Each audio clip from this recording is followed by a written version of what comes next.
The mayor's not there.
Good afternoon, everyone.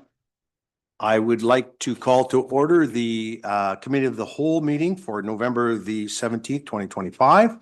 And before we start, I'd like to recognize that we are on the traditional territories of the Sauk, Shiano, and Didadat nations, and we are thankful for their stewardship of the land back to time immemorial.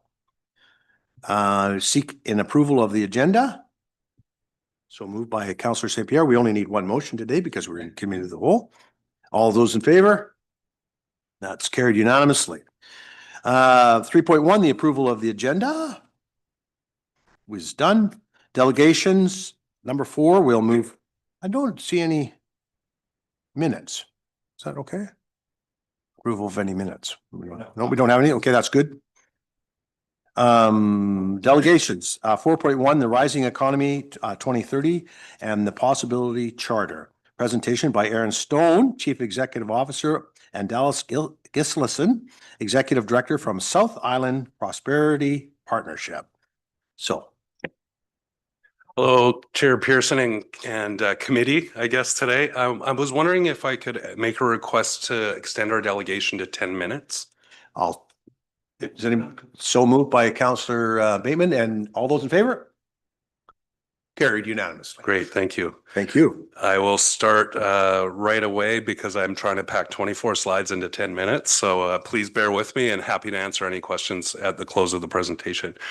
Good afternoon to our District of Sauk municipal partners. I want to extend our deepest thanks. Your investment and your commitment to our regional collaborative model is the most vital component of the economic opportunities that we're building together. You're not just important funders, you're co-creators of a more resilient, inclusive, sustainable, and entrepreneurial South Island economy. For almost a decade, the South Island Prosperity Partnership has been the essential mechanism that translates regional opportunity into tangible economic action. We're a collaborative regional alliance of municipalities, First Nations, post-secondary, nonprofit, and private sector organizations. This afternoon, I'm here to report on our achievements of the past year and to invite you to accelerate the profound shift we are leading through the Rising Economy 2030 plan. In the last 12 months, our collaborative work has dramatically accelerated our impact, achieving results that are recognized not just nationally, regionally, but also internationally. Our model works because it is designed for our region. It is equitable. Giving smaller jurisdictions an equal voice. Critically, it's also incredibly affordable. The average municipal investment is only $1.64 per capita, making SIF's mandate among the most cost-effective in all of Canada. The modest investment delivers a massive return on investment. We achieve powerful efficiency through leverage. For every municipal dollar invested in our operations, we have leveraged $1.63 in external funds, federal, provincial, and private, into the projects we deliver. The overall return on annual household payroll generated is a remarkable 57-1 over the municipal investment. This approach has been internationally validated and recognized with the IEDC Bronze Award for Economic Development Organization of the Year for 2025. That international recognition also extends to our talent work. Our digital platform, Victoria Rising, which markets our region to key talent and companies, earned the IEDC Gold Award for Special Purpose Website this year. This platform actively targets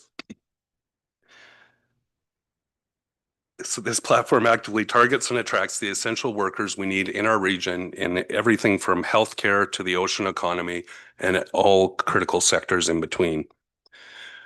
Over the next few slides, I'll give you a quick highlight of the update on IPC and Coast initiatives. And just for time, I'm going to skip right into the Indigenous Prosperity Center.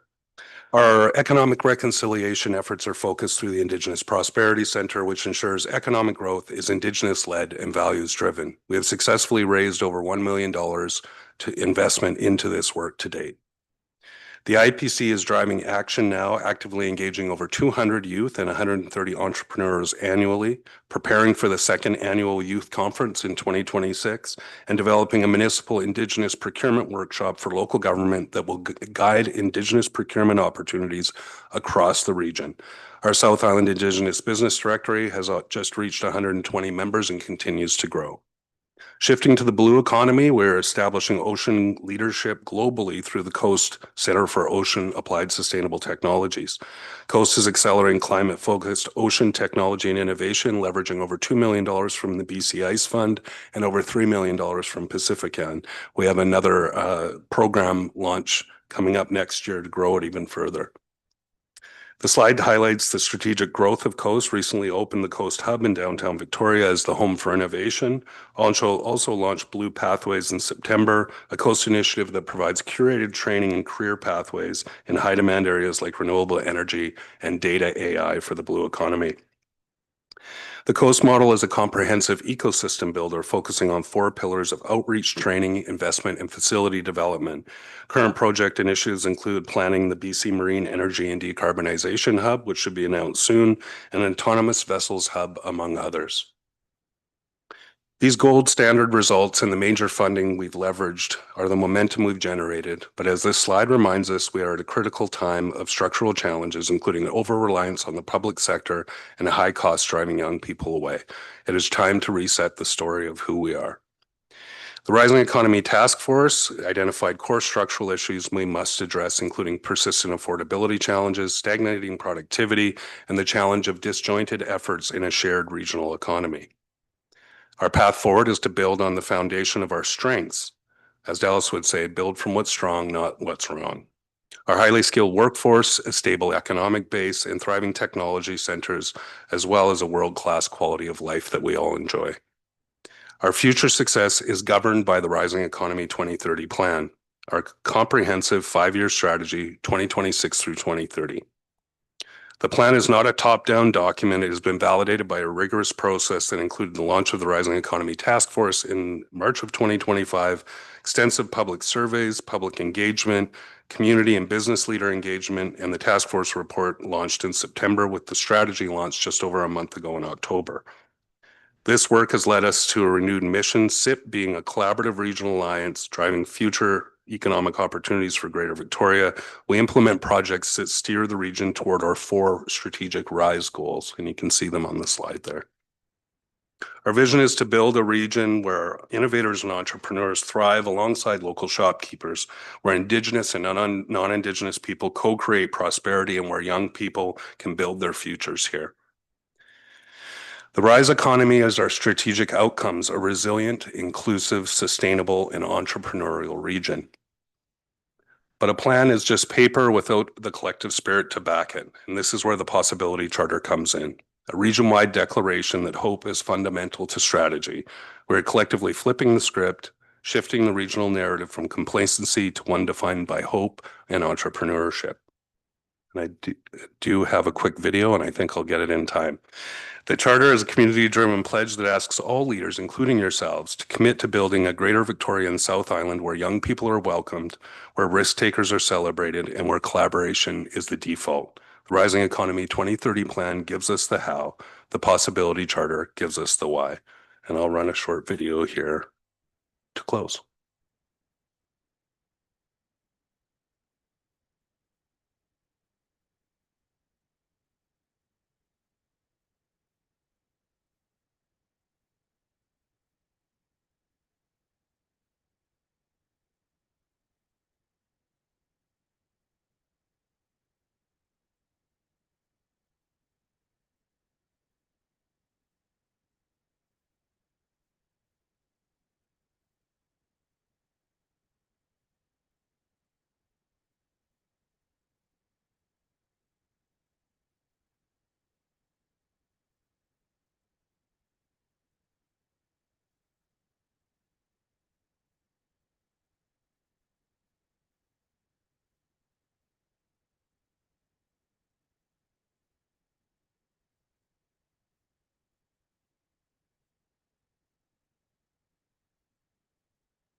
Go.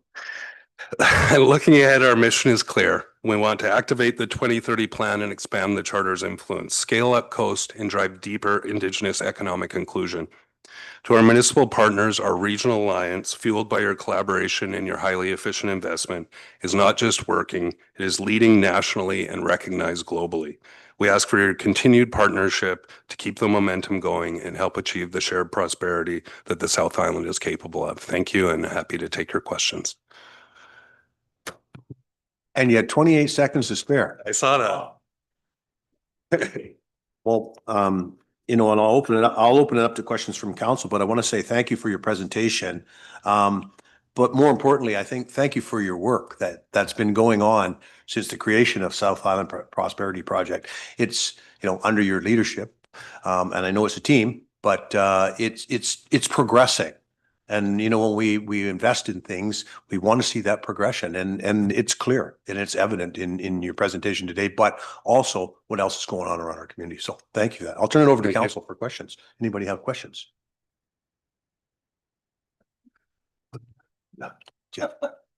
Mr. Councilor Bates. Yeah. So thank you very much for that presentation and all your work and for sharing the key documents ahead of time. So we're all in the loop here. I'm looking at the Possibility Charter. I see that a commitment from local governments is requested to continuing policy development to support housing, entrepreneurship, and investment in economic development. So does your Rising Economy report, it does give us guidelines on how we might address various matters in addition to whatever we are doing now, which is significant. Well, I will say, of course, there's a variety within the 13 municipalities of the South Island of progress on a number of these issues. So these are no way meant as a critique of the work that you're doing. In fact, I think it's us lining up to support the challenging work you all do. I'm not too long on my reformation journey from your side of the table, but I know the pressures you're under both from a fiscal perspective and around housing affordability and all the other challenges. At the same time, I saw South Island Prosperity as the best example really, whether on the island, across the country, in terms of an economic development organization that really leans into supporting where it's appropriate, those important initiatives that districts like Souk do, or the other 12 municipalities in the region, the other, 10, 12, depending on how far afield we go, First Nations, and really wanting to lean into that work and bring maybe my local government perspective to the role. And I think I've done that over the last year, and sort of saying that innovation doesn't just belong up here. We want to be more tightly integrated with our municipal partners. Part of the ask that I made in this presentation and in the follow-up email you'll get from me is through the Municipal Partners Committee, where Councillor St. Pierre sits, to work together to come up with a renewed set of direct municipal member benefits that shows tighter integration of the work being done at the municipal level with the work that we're doing regionally. Offer that when you're doing things like evaluating OCP or local area plans, that we can give you an economic lens perspective to help support your work among a whole suite of the other things that I think that we do that are regional in nature but can have very practical local impacts. I think in the materials that we provided through the website, when you click through, there's very clear key performance indicators that aren't just what I call traditional, that if anyone knows me from my economic development work with Island Coastal Economic Trust or any of the other work I've done with the nations, moving more towards a full 360 well-being measurement of the work that we do and the impact it has in communities, and making sure we're investing our work and our intention to not magnify challenges you already have, but providing opportunities for young people across sort of the host of bringing the affordability gap together by helping create more household sustaining jobs that make it more viable to live in a higher cost environment. We don't want to fuel inflation, but at the same time, as much we press down on those core affordability challenges, we also have to raise and lift average incomes to meet that test. And I think that's where we can be most effective, create more household supporting jobs in the region. And I think more recently, I think with the rapid progress of the IPC and Coast, we're seeing more room and opportunity in the less developed areas of the region to sort of play a bigger role in that, whether through the ocean economy or through working with Indigenous partners on a stronger path forward to help support their business goals that create jobs for everyone. So lots to do. I probably got way off just the question you had, but we'll follow up with some more information today as well on next steps to continue the dialogue. Well, thank you for that. Our Community Economic Development Committee discussed the Rising Economy report earlier this month. We've identified strengths and gaps, and we look forward to future engagement. And I do have to say your economic development officer is top notch. She's Gail's a bit of a top. legend in our work. So I don't Is know if she? Gail's watching, but she knows we love her. A So legend. she's Okay. a great supporter and gives us great insights to our work, both Yes. locally and regionally. So Thank you. Councillor St. Pierre. Okay, I've got three questions actually, or three different areas I'd like you to maybe talk about a little bit. One of them is actually transportation. So one of the things that obviously makes it challenging for Souk at least is basically our one way in, one way out, and the fact that most of the jobs are actually outside. As such, we're really interested in developing our local economy because that helps take some cars off the roads, provide services locally, make sure that some of the dollars stay in Souk and so on and so forth. But we are looking at a regional model here, and we have to accept obviously that jobs mostly, the majority of jobs are going to be outside of Souk. Is SIP in a position to advocate for just better connectivity in terms of transportation? Yeah. Things like telecommuting hubs and so on and so forth, because, and then this is obviously not, we have it pretty bad, but it's not particular to Souk. I mean, this is the whole region, obviously needing better connectivity so we can, manage the distribution of workforce so people can get around, get to their jobs and so on and so forth. Yeah. So that'd be the first question. Yeah, well, absolutely. So we've been engaged with the CRD's transportation team since before we got to the stage that it's at now. And our expectation is that we'll continue to support that work, both in advocacy, but also through input that we think is constructive and supportive of a I say a more modern regional transportation lens for the South Island than we've seen previous. I'm being careful here. We've got friends in the province as well. But I frankly have been very open both when I was at your side of the table as a regional district chair, as well as since I've arrived here, that a more modern and forward-looking regional transportation plan needs to be forthcoming. That work's underway, regional transportation service development. So we'll continue to support through the CRD that work.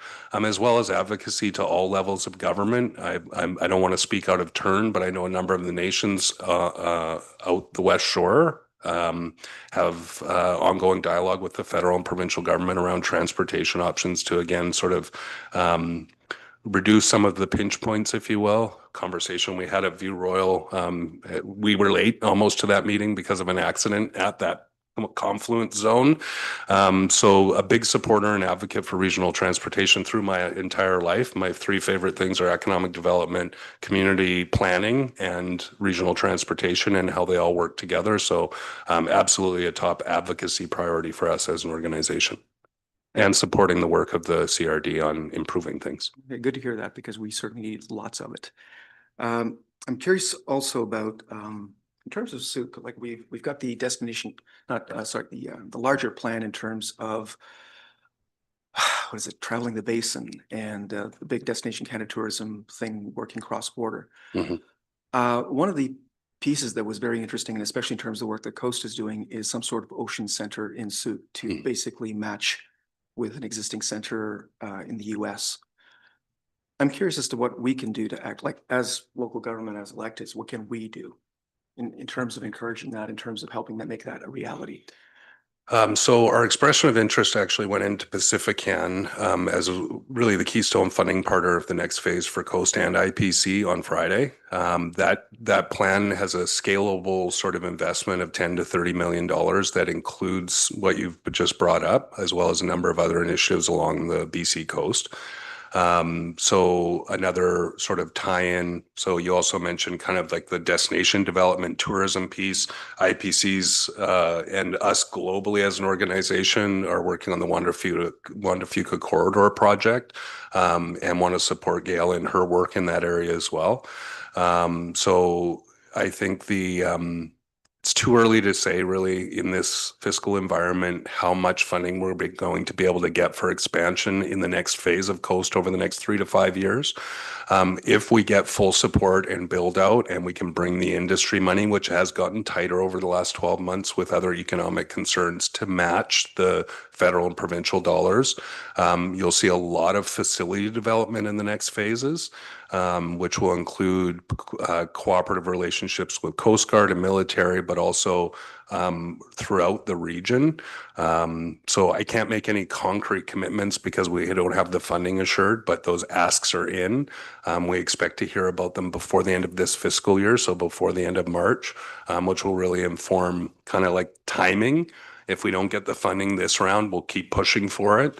But there's also another, interesting conversations around transportation and intersection with oceans, both locally and regionally, that are being forwarded by a number of members of Coast, along with other transportation advocates in the region. So don't want to create the impression that we're not focused, because we're really zeroing in on the highest impact and value we think we can offer. We do have a very small team, but at the same time, I think that depending on the level of funding and resources we can bring to bear, all of those things are possible and contemplated in the strategies that we have going forward. Okay. I have one more question, but if someone else wants to. I just want to remind Dallas that if I get anything wrong or he has more details, just Okay, yeah, we'll flip back to you. Okay. Go ahead. Thank you, Mr. Chair. Thank you for your presentation. It's always interesting to hear these different things going on in the area. A couple of things I noted though is that there was one of your people on your video here that said they like to do less public and more private. And I'm a firm believer in that, because there's money to be made here. It's just convincing people that they should invest here. So I'm hoping you lean in that direction. Government can't supply everything. No. It's going to be private sector. And I look at our beautiful countryside here and there's money to be made. It's just getting the right people here. The other thing I would like to see a little bit a move from aspirational words to action, and any way of correlating the number of jobs that your group has sort of, well, not directly but indirectly produced for the region. I don't know if you have some sort of Yeah, correlation. so attribution, you'll hear this from any economic development practitioner, is always a challenge because we work with government mostly to create the conditions for investment, right? And do the attraction piece. So through Victoria Rising, and I know that it says Victoria, but it's very much about the entire region, is marketing the region to the world externally. What we're trying to move towards, though, is better ecosystem support locally as well, to have more innovators and people that are here, staying here, building businesses here, growing here. The point about the aspirational words is really relevant when we're in a narrative where we try to get through 24 slides and a lot of initiatives that we didn't even touch on in 10 minutes. We focus on the feel good stuff. But the documentation is there to back it up. If you go to ourrisingeconomy.com, look at the plan, click the initiatives and KPIs document. It's very plain and very boring, but it does lay out details. The metrics that we have from the past there's a few, like we had the Daitan slide up there. Brazilian company came here, relocated their workforce, a great community asset, and all the supports that we gave them to have their workforce transition here in a good way, as well as hiring locally. That was 100, and how many employees was that, Daitan? That was 20 initially, but 20 initially. Yeah. That's good. I'm happy to hear 20. But I'm happy to hear 10. On the flip side, what most academics will do, and we've done this analysis, that's where the 57-to-1 payroll ratio comes from. Those are done using industry standard measurement tools that are supported and validated, vetted economically through academia generally. But we're trying to make sure that we get a better finger on what investments land here, whether they're local, coming out of university and starting a company here, get more of our fingers on those pulses so we can track them directly and report them to our municipal partners. Right now, most of it is based on study work, but if you look at the study work that's been done and the studies that have been done as recently as this year by academics at UVic, the value of the return on investment that's been made in SIP throughout its history is recognized as being one of the best in the nation and recognized worldwide as really productive. But part of my goal coming here and realizing the lens that municipal leaders and government leaders need to look through at these issues was to get a little more direct reporting on those KPIs, both the traditional, like how many jobs created, what payroll levels, et cetera. So you'll see more of that being reported and tracked annually going forward. But right now, all of the data that has been gathered to back up the SIP case, so to speak, has been really positive, even if it is at the academic level where attribution is a little bit harder. I can say in general, when you look really through a macro level across the country or even North America or around the world, regions that have organizations like ours perform better over time economically than the others that don't. I've been involved in a number of initiatives over the last 2 decades to stand up organizations like SIP. But I came here for this opportunity because SIP is sort of the gold standard. So if my endorsement means anything, or taking this job and setting down my mayor's gavel, I recognize that what I loved about doing the work you do was this work. It was the thing that I was always best at. It was the work I did with Ice-T was always, to me, a really high form of community development, provide better opportunities for young people, incomes for people, help sort of narrow the gap in the affordability challenges through what I felt like I'm best at. And the joy that I've had coming here is that I've never worked with a better team. That's not saying that Ice-T isn't great, but the SIP team is world class. I guess what I'm getting at, I mean, I'm not trying to go into the nitty gritty of your work. Yeah. I'm just trying to ascertain when you come to a body like this, and for somebody like me, I can't speak my fellow counselors. I can't read everything that comes across me. I understand. I can't read every file, and some of them are, pages and pages and pages, and would put me to sleep, some of them. I won't So send you I the hope SWOT that analysis. In the future, you can narrow down on a couple of wins for us. Yep. That I can see that the money spent is producing something. I mean, I'd be happy with 10. If you created 10 jobs in this area, I'd be delighted. And but I'm just asking for a little bit more. Yep. The next time. So And my commitment to you is that we'll bring that kind of clarity for our annual update from now going forward. okay, thank you very much. Counselor St. Pierre has one more question. Thanks. Well, another one's been produced. Thank you very much, Councillor Meadows. I was curious about a lot of the documents that you produced recently basically pointed to a need for succession planning for businesses, but also affordability challenges. And a lot of it points towards honestly co-ops and non-market solutions for buying land, buying businesses, that sort of thing. But my experience with that is that there's not a lot of support at a larger level, at a policy level for co-ops. And I'm wondering if there's a role for SIP to step in an advocacy role as almost a economic policy council in terms of actually letting feds and the province know these are structural impediments to actually setting up co-ops, for example, in Souk or anywhere else, for people to just get together, buy out the business that's about to go under and that's providing essential services, that kind of thing. Yeah. Right now, those supports don't seem to be really particularly strong or even in place. And there's actually still just barriers to co-ops that are not experienced by Anything else? any other business. So even just leveling the playing field would be awfully nice.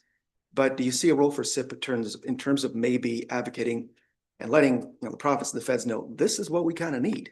Yeah, and the advocacy part of that's already underway. If you look into the plan, like the pilot, 12 to 18 months to just stand up the organization highlights what you're signifying. When we did some preliminary analysis, we're like, it's going to take at least a year to possibly as long as 2 years just to get the organization set up to be able to start acquiring properties that would fit into that opportunity. It's all very legal. It's all very doable, but the hoops you have to jump through and the barriers are ridiculous compared to just a private corporation, right? I can set up a private limited partnership in a couple of weeks, start to finish, be well protected as an owner and director and primary investor.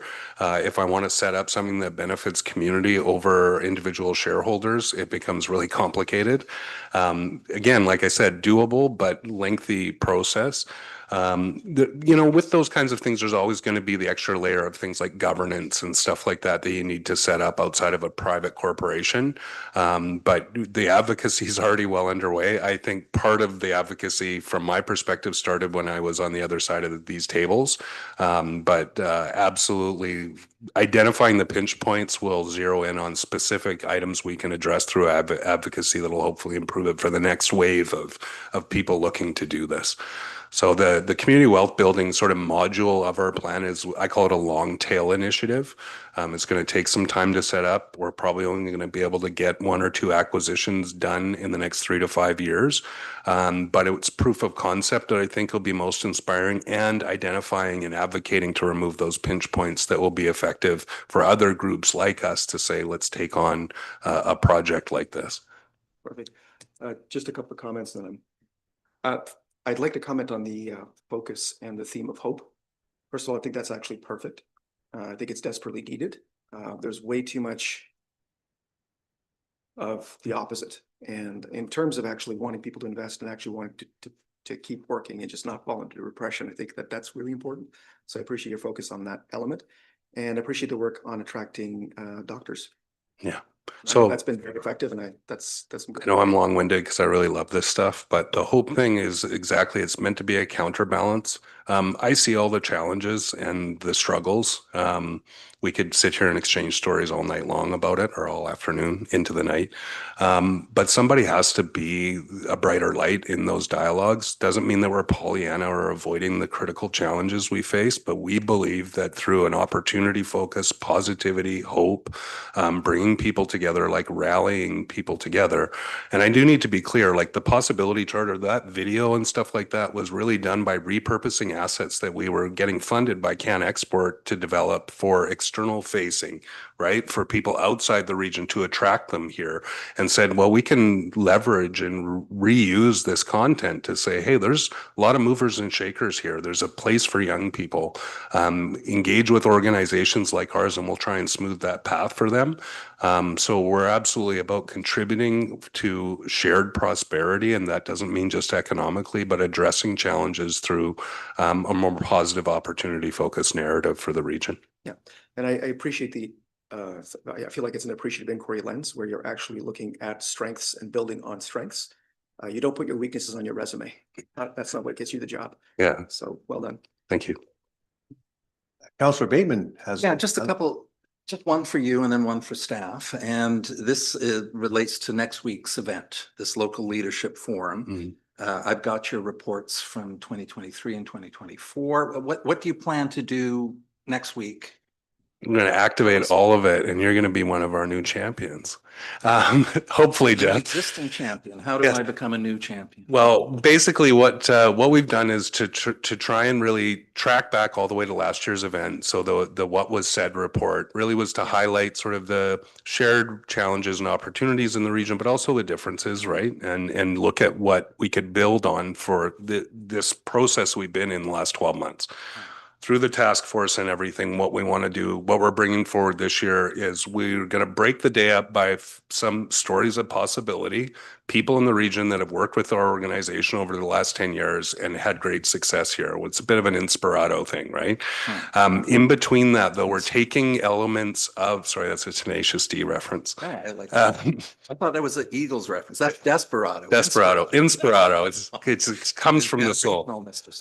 In between those breaks during the day. So it's just to lower the cognitive load, get some coffee, get some snacks. In between that, we're actually taking elements from the Rising Economy 2030 strategy, and we're going to activate them at the tables throughout the event. So people will walk with their feet. And again, I'm using all the Roy Group verbiage because Ian and his team are so great at doing this work. But when people pick and coagulate around certain initiatives, we're hoping to get obviously some great insights on those initiatives, but hopefully emerging champions that might want to stay engaged in that particular initiative and become that conduit, right? Like right now we have Councillor St. Pierre and the Municipal Partners Committee, but to do this work, we really need to cast a broader net, bring more people into the dialogue. So that's really what the day is shaped around, is breaking up the heavy cognitive load of like, let's solve some problems together with some inspiration and some levity. Tell those stories of organizations who have touched us and we've touched them over the last decade of our work together, to show the power of what we do, and hopefully get people to engage in specific initiatives within the Rising 2030 strategy and become a member of that champion that initiative. Whether that turns into formalized committees or not, we're not sure yet, but we want to see how the day unfolds and activate the plan. Okay, thank you. Thank you. So I look forward to signing up for that. There's still room, Yep, sign up today if you can. and I need to sign the charter. And I'll send you a link Yep. to the registration when I get back to Okay. the office because it is getting close to full. All right. Now, my final question was through you to Ms. Gray, and I'm just curious about our membership status with SIP at this point. Are we due for renewal, or is that an automatic process, or do you need council's support for that? Through the chair to Councillor Bateman, it's automatic renewal process unless council provide a different direction for the membership. I mean, if I can just speak to that through to the CAO and to all of you, I'd like to get a more formalized process in place that's a little bit more accountable on our side, but also gives the predictability we need when we go to Pacifican, private or public funders. They need to see something with a little more teeth in terms of the longevity of our organization. What I would propose is 3 years to have that renewal land and then 4 years subsequently. So it would land in the middle of subsequent council terms that gets new councils an opportunity to engage in the work, make an informed decision, continuing on, and it allows us to have more strength to our funding applications to other levels of government, as well as private sector partners, knowing that we'll be there for the next 3 years, 4 years, 5 years, to deliver the programs that we're asking them to fund. But I'll follow that up with a letter to yourselves and your CAO after our meeting today.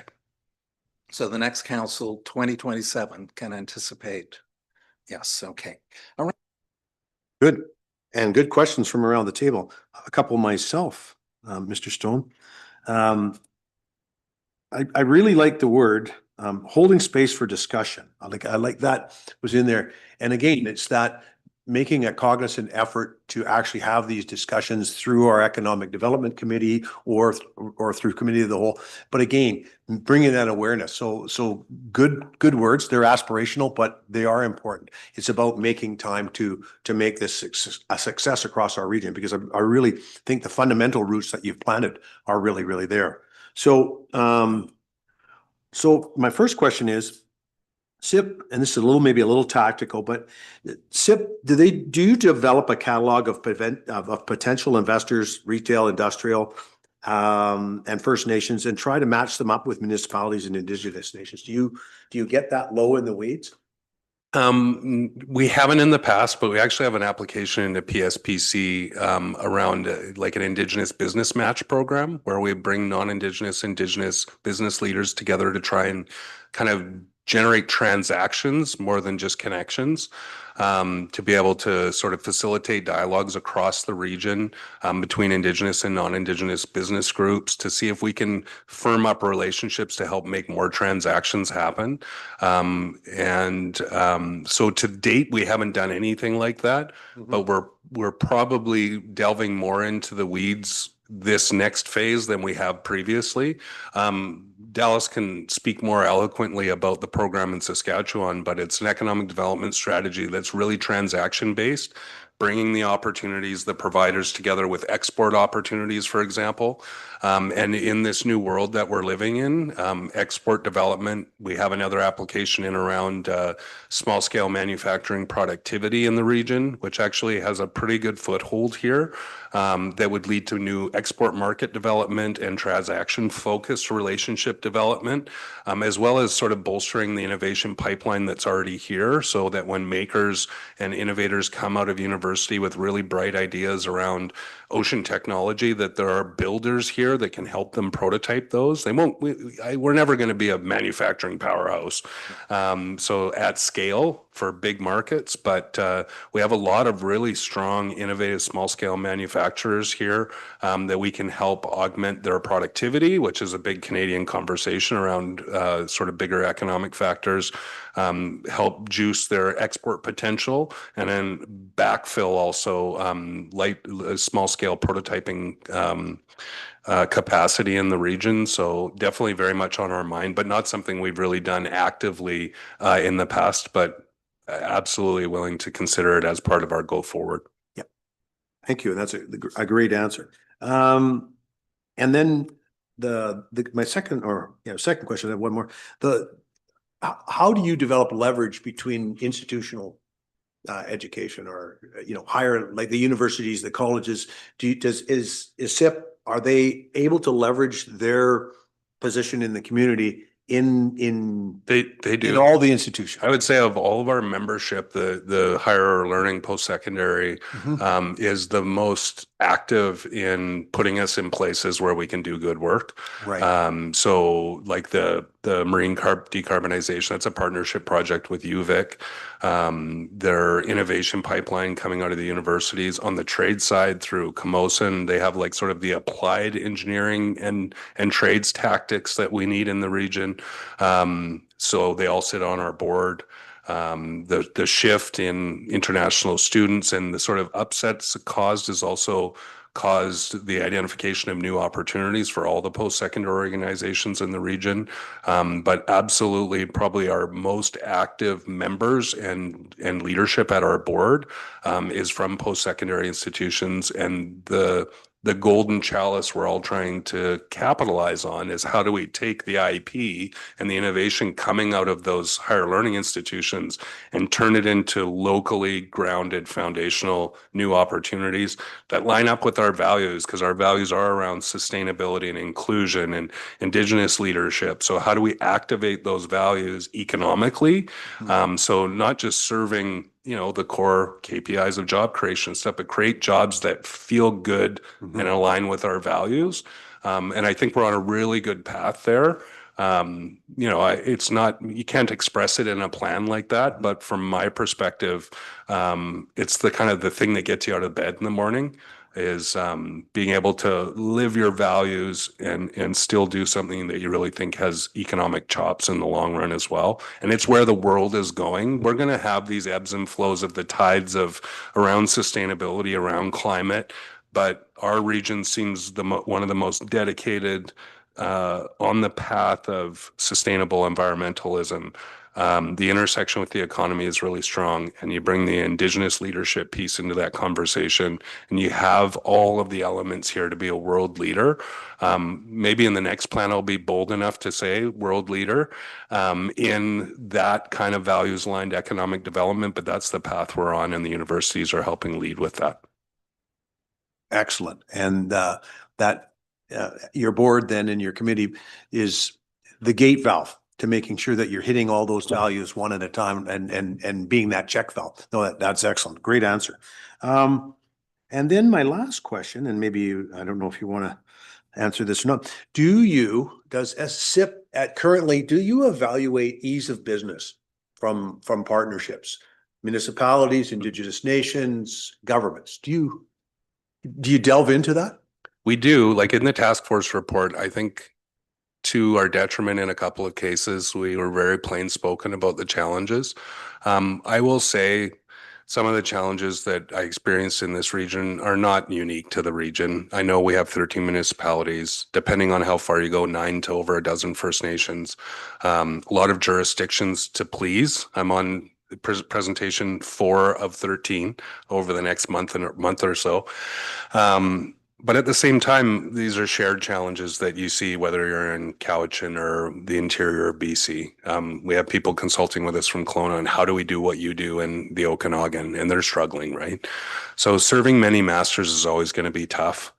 Creating constructive dialogue when sometimes we get elbows up with each other. I've been there, right, with other municipalities over the years, different perspectives or, feeling like one's not carrying the weight that others may be.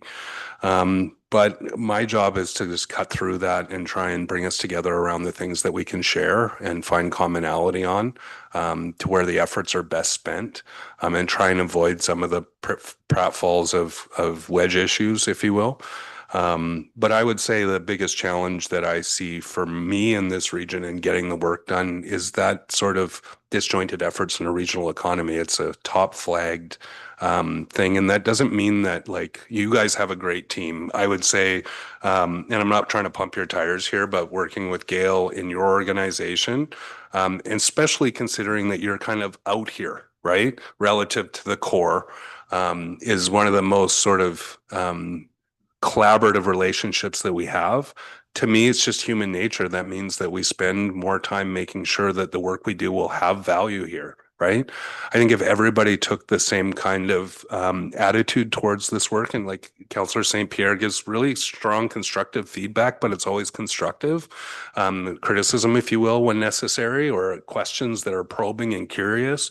That's the kind of engagement we need to do good work, and it helps us improve our work. We're not perfect. We're really good, but we're not perfect. So that constructive dialogue is really valuable to us. So when Gail pats us on the back, it feels good, but she'll also tell us when she thinks we need to do something differently, right? And we really crave that kind of engagement. And if we could replicate it 12 other times over in the region, I think we'd have a much more powerful outcomes from the work that we do and be able to mobilize more resources to get it done.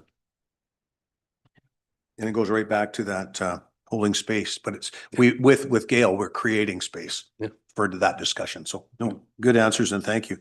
Any other further questions? Okay.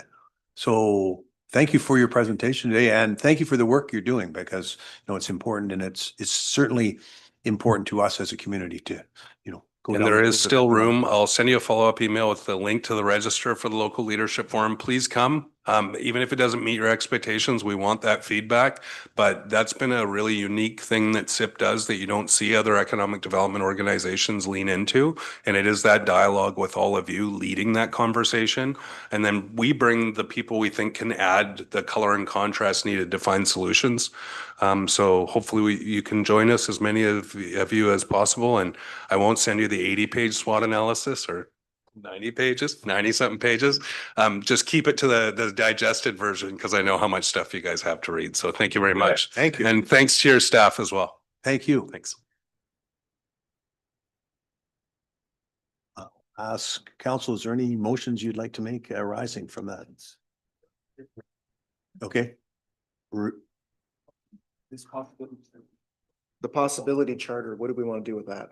Does the district want to sign on? Is it an individual choice of councillors?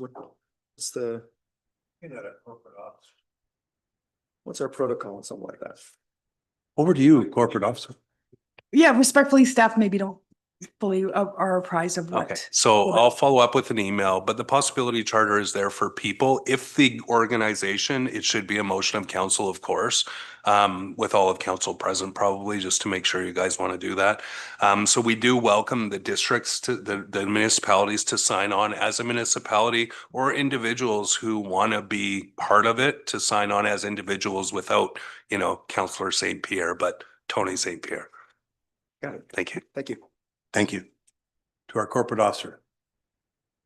I was actually just going to lean in on that and say, let's receive the information and we can bring it up through a correspondence piece or other that you as council.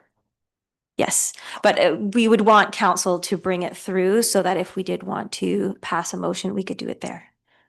Perfect. Thank you. So receive for information. So moved by Councillor Bateman. All those in favor? That's unanimous. Thank you. Thank you.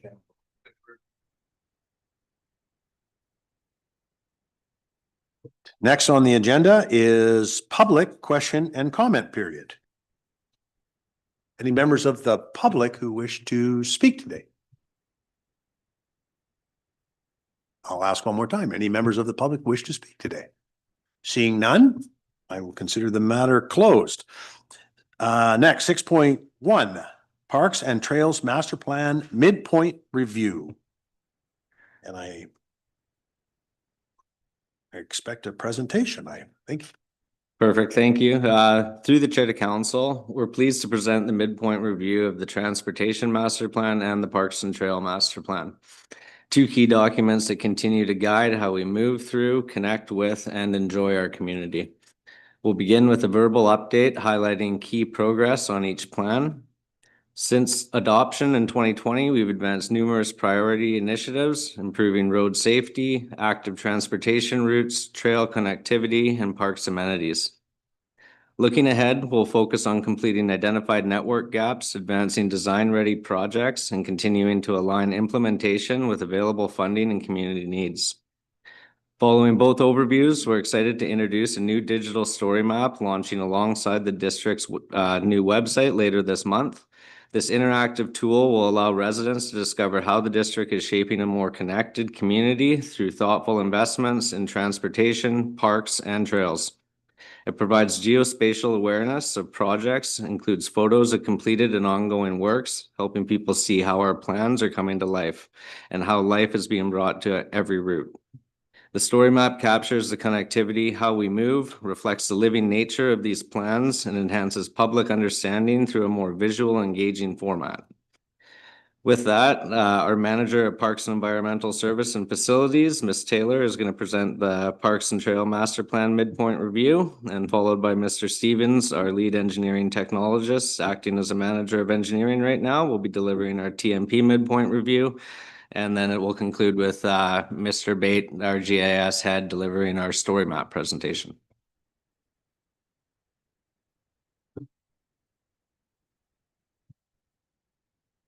Thank you, Mr. Carter, and good afternoon, committee.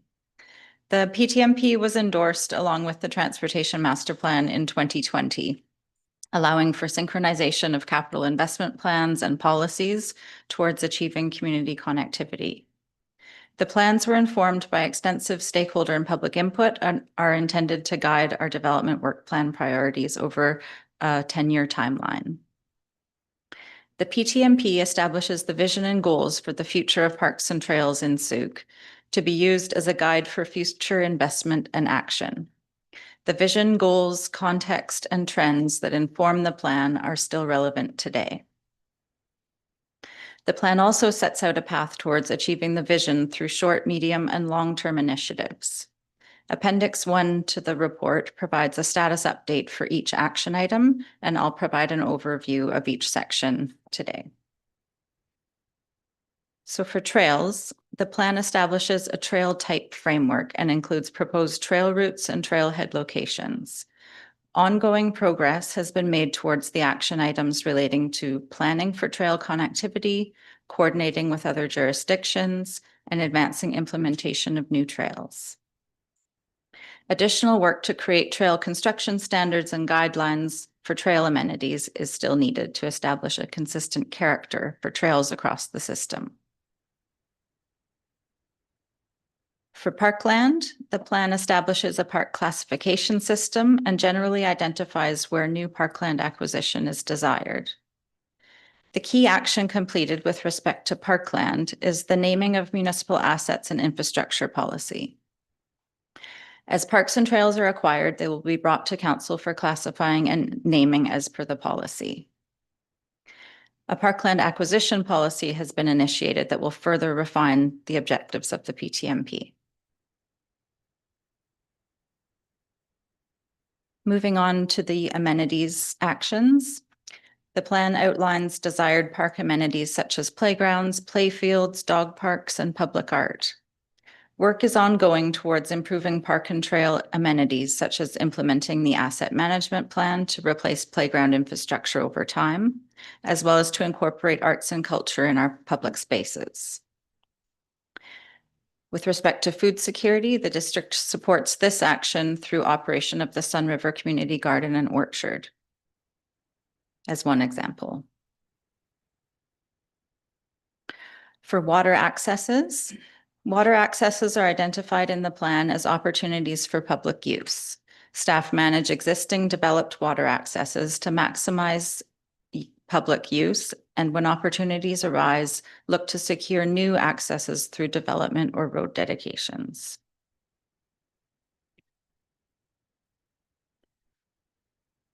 For the environment, many of the environmental protection and stewardship initiatives identified in the plan are ongoing, such as riparian protection, mapping, education, and restoration projects.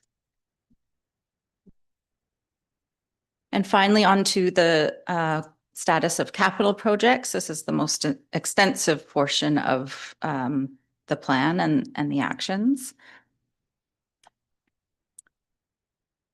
So just a few highlights from this section.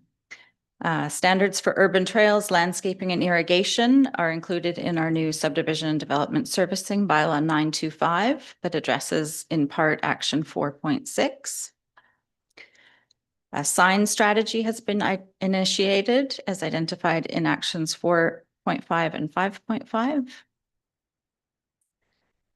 The following priority trail segments, as shown on maps 2 and 11, are either at or near completion, and these include the Little River Multi-Use Trail, trail connection between Patterson Place and Nixon Way, trails in Sun River Nature Trail Park, and a trail connection between Spar Tree Way and Henland Drive.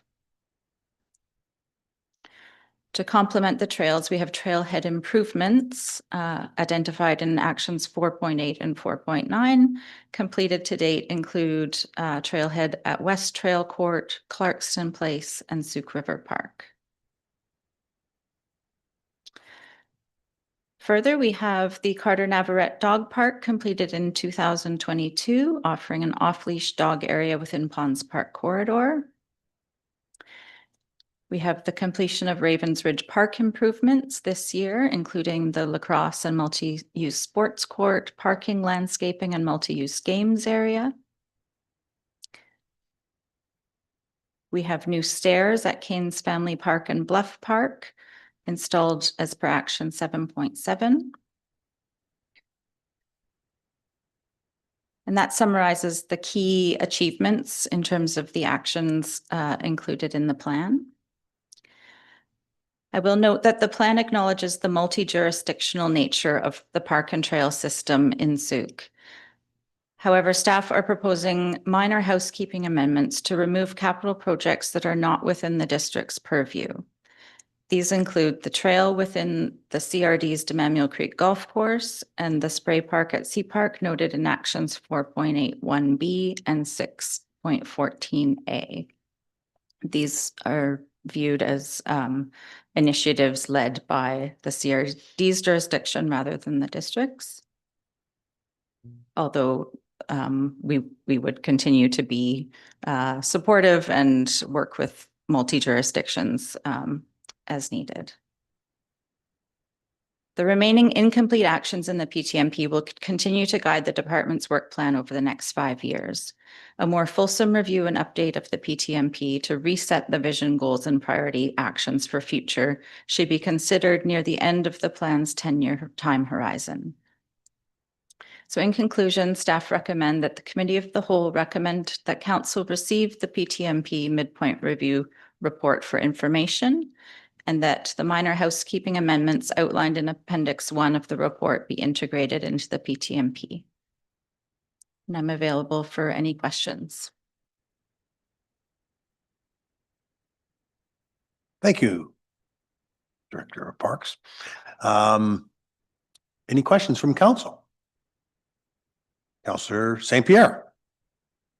I was excited to see the tree canopy strategy, tree canopy mentioned, because we're not looking at a strategy as of yet. I was wondering how that was expected to unfold, if you could provide some more details on that, and then I've got a few more questions.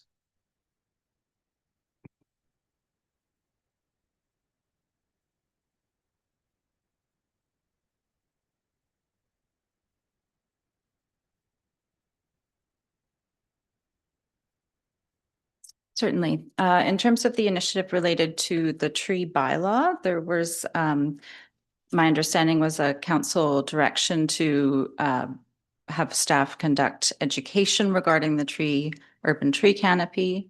This is in, I guess, my outlook to be conducted now as part of our Bylaw 925 initiative. We have more clear standards in terms of urban trees in our boulevards, and there'll be an additional information prepared for owners and developers to understand which species are to be selected, which species grow in which kind of situations more readily, and that program could expand from there.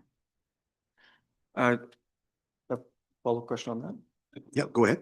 Okay, so in terms of, the reason I use the word strategy is because I feel like we probably have some goals in terms of what we want from our canopy. Some of them will be things like cooling and protection from heat events. Other piece would just be, it's nice to be in a place with a certain number of trees, all the rest.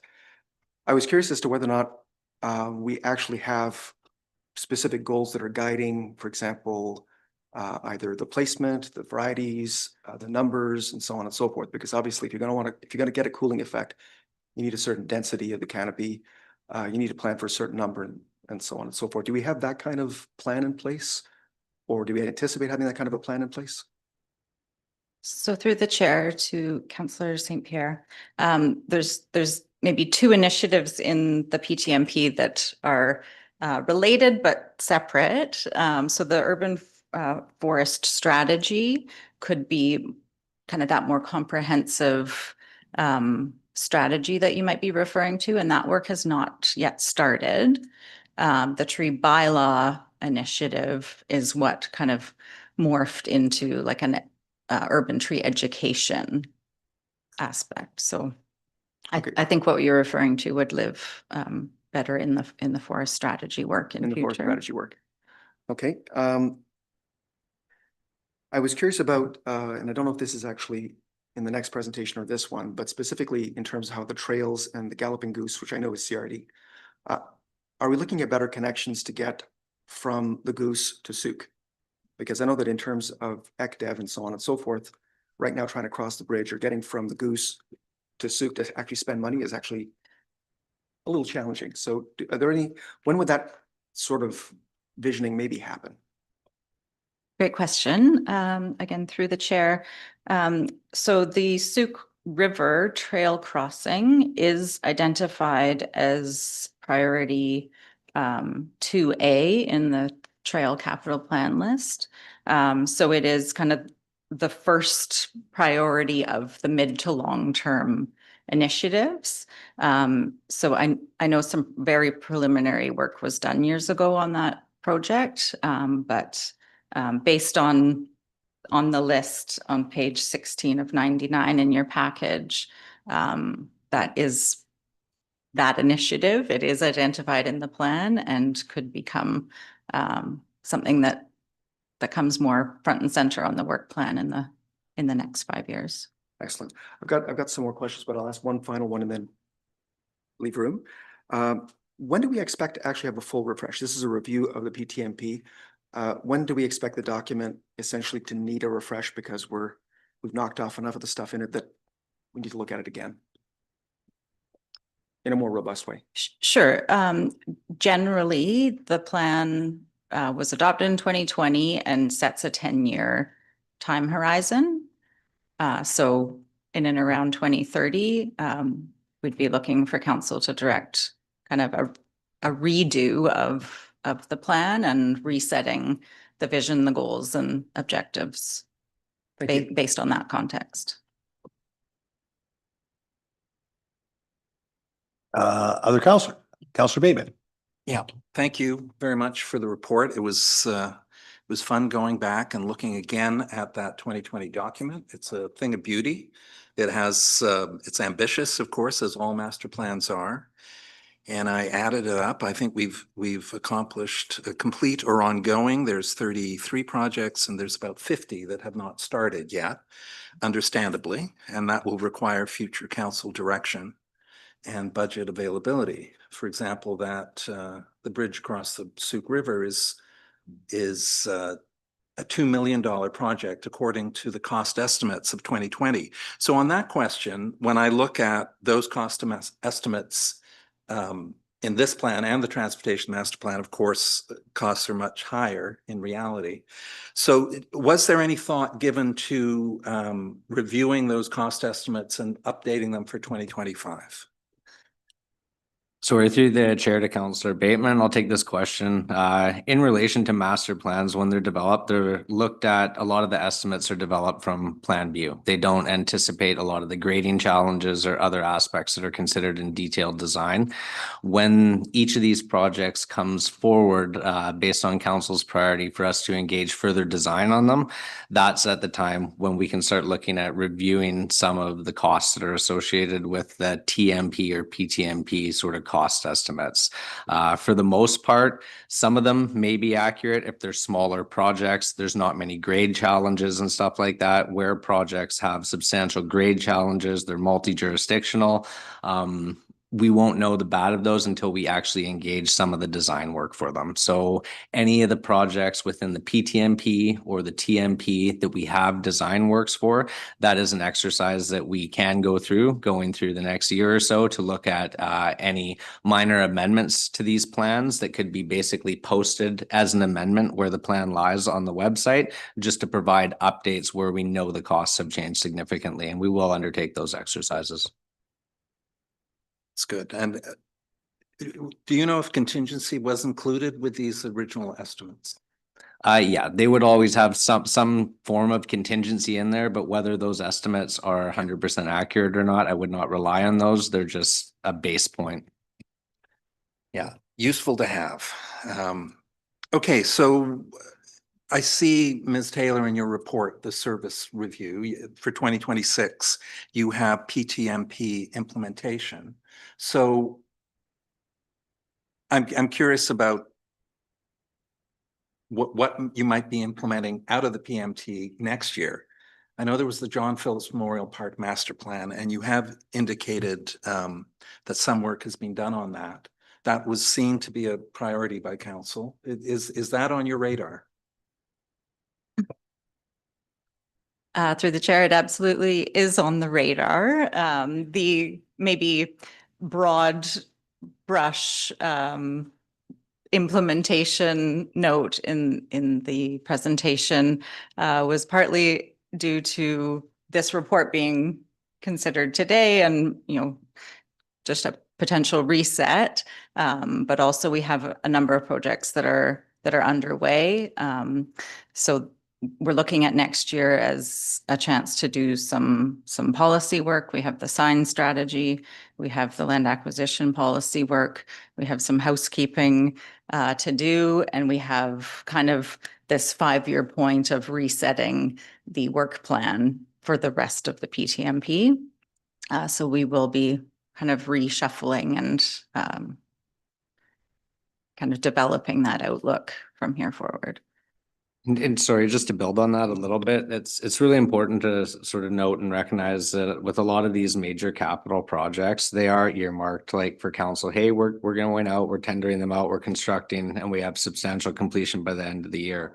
What is really important to note is that these projects, being some of them pretty substantial in nature, we end up working on them at a staff level for the next year to 2 years after they're complete. They go through an initial warranty period, closeouts where we're identifying any changes, anything that needs to be corrected by the contractor, and then signed off. So we have final as-built on them. A good example of that is the wastewater treatment plant, which we have completed the expansion on. However, we are still working nonstop right now with myself, Mr. Bohemia, and some of our lead techs and Stantec Consulting on ironing out some of the deficiencies and working through some of the programming issues that we were having. So we do work on the projects, even though they're earmarked for 1 year, we're working on them pretty much for the next 2 years following a project. Well, thank you for that. I think my final point was around the land acquisition policy, and that seems to be a critical piece of policy. It was highlighted in the strat plan, and that will be forwarded next year. Do you believe? Yes.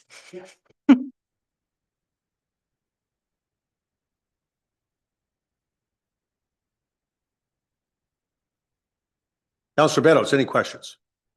Yeah, I have one question, but I just wanted to make an overall comment. You have a very small department and you get a lot done. So I'm very appreciative of what you do. I know there's a lot of things on there that are, you're going to do in the future, but you have certain limitations just with the size of your department. And I know you rely heavily on the other ones, but I'm very pleased with the progress you've made so far. The only one question I have is the management of the boat facility and the hotel down there. That was a sore point a couple of years ago, and I haven't heard many rumblings since. So I know you haven't really developed a policy, but where does that sit? Are you still getting a lot of complaints in regards to the parking situation? I know when I'm down there in the evening, they say park in those boat launching spots where the trailers are because they don't launch boats at night. So is that part of a policy or is that just something that's worked out? Through the chair, anecdotally, there's maybe been some issues, but no formal complaints, no formal correspondence has been received in the last 2 years anyway. Oh, okay. We're just kind of anecdotally aware of the limitation in terms of the size of the stalls and the delineation between the two properties. So certainly some Well, work. you don't really have a sort of a memorandum of understanding that they're allowed to direct their patrons, the hotel patrons, to those locations in the evening, or it just really doesn't matter because they're not being used anyways. Well, the signage deters that. Okay. Because that's what they told me. Just go parking where the fishermen are. But I'm just aware of it. Anyways, I don't want to be criticizing. It's just that it is a bit of an ongoing sore point, but apparently not as much as I thought because you haven't received many complaints in the last 2 years. But Yeah, I would build on that. I'd say the signage does defer it, but it's one of those things with what is actually happening out there. And the hotel took that on to more of a forgiveness instead of permission, recognizing that people aren't launching boats at night. So it was one of I those. think it's a good move by Yeah. saying that, but some of the fishermen may not feel that way, but it's when the hotel patrons are still there at 10 o'clock in the morning the next day. So I would hope somewhere in the future you have that ironed out as to, they can park at it for evening events, but they must vacate them by a certain time. So anyway, just something to be aware of. Thank you for that. Thank you. I would add that if there was a fisherman getting there at 10 a.m., he'd be a late fisherman. Yeah. It's two questions for Ms. Taylor. Under the environment section, of course, the ever-present controversial tree bylaw. Council has directed staff to develop an education support program for an urban tree canopy, which is good. And it says, and safety and setting in it, but action is 8.6, and 8.6 is develop a full-blown tree bylaw, the way I read it. Is that correct? Correct. That's what the action says. But council paused that in lieu of the education piece. Yeah. Thank you. And my other question was on the capital projects. It's not listed here, but it is listed in the capital projects. And this may be a question for the Director Carter. From Ed McGregor Park to Maple Avenue South, there's been an enormous change in that waterfront in that area. Is that project still viable considering that big giant riprap wall that's been built? Just for clarification, we're talking on the water in front of Ed McGregor Park, but going west of like our boardwalk infrastructure into the. It's not our project? I don't believe so. I just need some more information clarifying the question. It's on the water though, isn't it? It is. There was a culvert failure on West Coast Road. Oh, yeah, that project, Yeah. but the trail is still, will the trail be, my question is, will the trail, that plan be affected by that big giant wall? I don't believe so, but Ms. Taylor could comment on it further. And if not, at this time, we could look into that and bring back some information for council at committee level. It's a question that came up out of all of this information. I was looked at all the projects and then I thought, oh yeah, there's a big change there. Is that project still relevant is my question. Certainly still relevant, but the design is like still very conceptual. So it's an idea to have that waterfront walkway, whether it be above the foreshore, so on land, or potentially in a foreshore lease is to be determined. And we'd look at it kind of property by property at this point to piece together a potential route that's feasible. Yeah, it's horizontal anyways, but it's not identified in the short term anyways, that project. Thank you. That's my only two questions. Councillor St. Pierre. Councillor Bateman covered two of my other questions. That's great. Curious about one more thing. It's sort of a comment question, and it's about shoreline restoration and just care of the shoreline.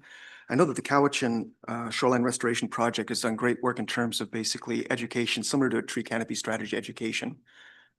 Instead of actually having a bylaw that's demanding that people do certain things and costing the local government a lot of money, they've essentially worked with partners, NGOs and so on and so forth to do education work and volunteer work to help with shoreline restoration. This feels like something that we could and should be looking at, but I'm not sure if it's a parks and trails or where it would exactly fit. You have, I know, direction as staff in terms of the tree canopy strategy education thing, but what would it take for us to actually, because right now there's a certain amount of tension in the community between property rights and the people that are on waterfront that have property rights and people that want, for example, a 30-meter setback or more environmental protection. But I feel like a lot of that could be resolved if everyone was working together on an education piece instead, and everybody's on the same page in that manner. What would it take for us to move in that direction? And is this the right place to talk about it? I don't know. Well, thank you. And through the chair to Councillor St. Pierre, it's kind of a broad question, but in terms of if we're talking about shoreline restoration or shoreline erosion protection, they're two significantly different things.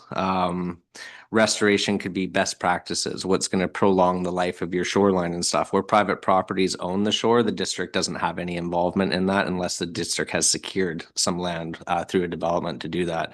When you get into shoreline protection and restoration, we have looked at this with some of the engineering consultants and the marine consultants when we were looking at aspects of the boardwalk and looking at detailed maintenance plans for bringing forward to council next year. Very expensive when you want to get into erosion protection and shoreline work. You're in the millions of dollars for like 50 to 100 meter section. Very costly to do that. It would really be dependent on council's appetite and direction for staff to spend time engaging and stuff like that. If it was more working groups between districts and like other jurisdictional stakeholders as well as private properties that own the land, if that was a priority for council, then we would look into that for sure. That's good to know. Having said that, my thought was more in terms of reconciling tensions in the community between what people that really want to protect habitat are thinking that waterfront owners might be doing, and waterfronts are what they're actually doing. Many of them are excellent stewards. Some might be potentially needing help and support and so on and so forth. The Cowichan project actually was bridging those elements in the community so that they could actually work together and specifically protect salmon habitat, which I think is something that everyone was pretty much in agreement. And we find a lot of support in Sooke as well. So you got like the salmon hatchery, stuff could work through the schools, ST62, so on and so forth. I think that's the kind of thing that they did. So it wasn't necessarily meant to be preventing erosion at the cost of millions, but really providing education and bringing together the elements of the community that have potentially differing opinions, but probably are more on the same page they might think. And what would it look like to actually have that kind of education? Because at the same time, it's similar to the tree canopy. Like, what do we want? What do we need? What do we all agree on? I'm curious as to what that might look like.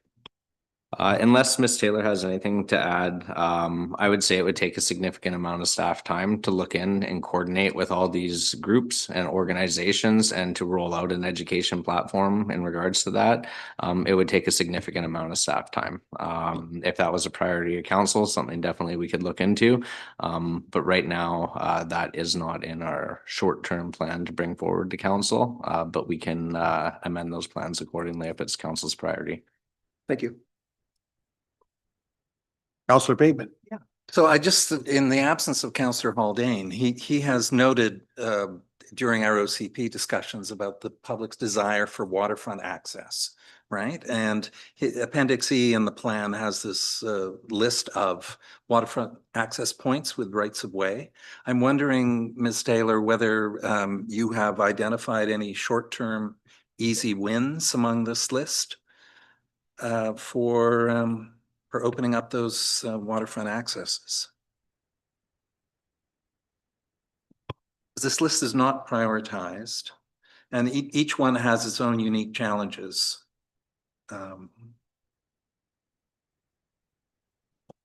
Certainly through the chair, the Kaltassin water access is one identified by Sooke Nation of interest for restoration.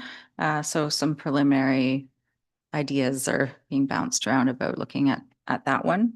Not necessarily an easy win, but one of interest by multiple parties. And then the Murray Road one is being discussed with my colleague in wastewater here in terms of when other improvements are to be conducted. Potentially we can join forces to have a more of an efficient project occur. And we always look for overlap in those areas, as Ms. Taylor alluded to with the Kaltassin water access. When we were bringing plans to fruition for the Kaltassin as well as the Whiffen Spit sewer design, when we were going after grant opportunities for that, when we went into design of lift station locations down on Kaltassin, it was identified in that area would be a suitable area for a lift station. So we would always try and combine sort of the goals of parks with the infrastructure goals there. If we were going going to put in the lift station in that area and upgrade it, we were looking at options of could you have a washroom tied to this and could you improve this whole access as a whole?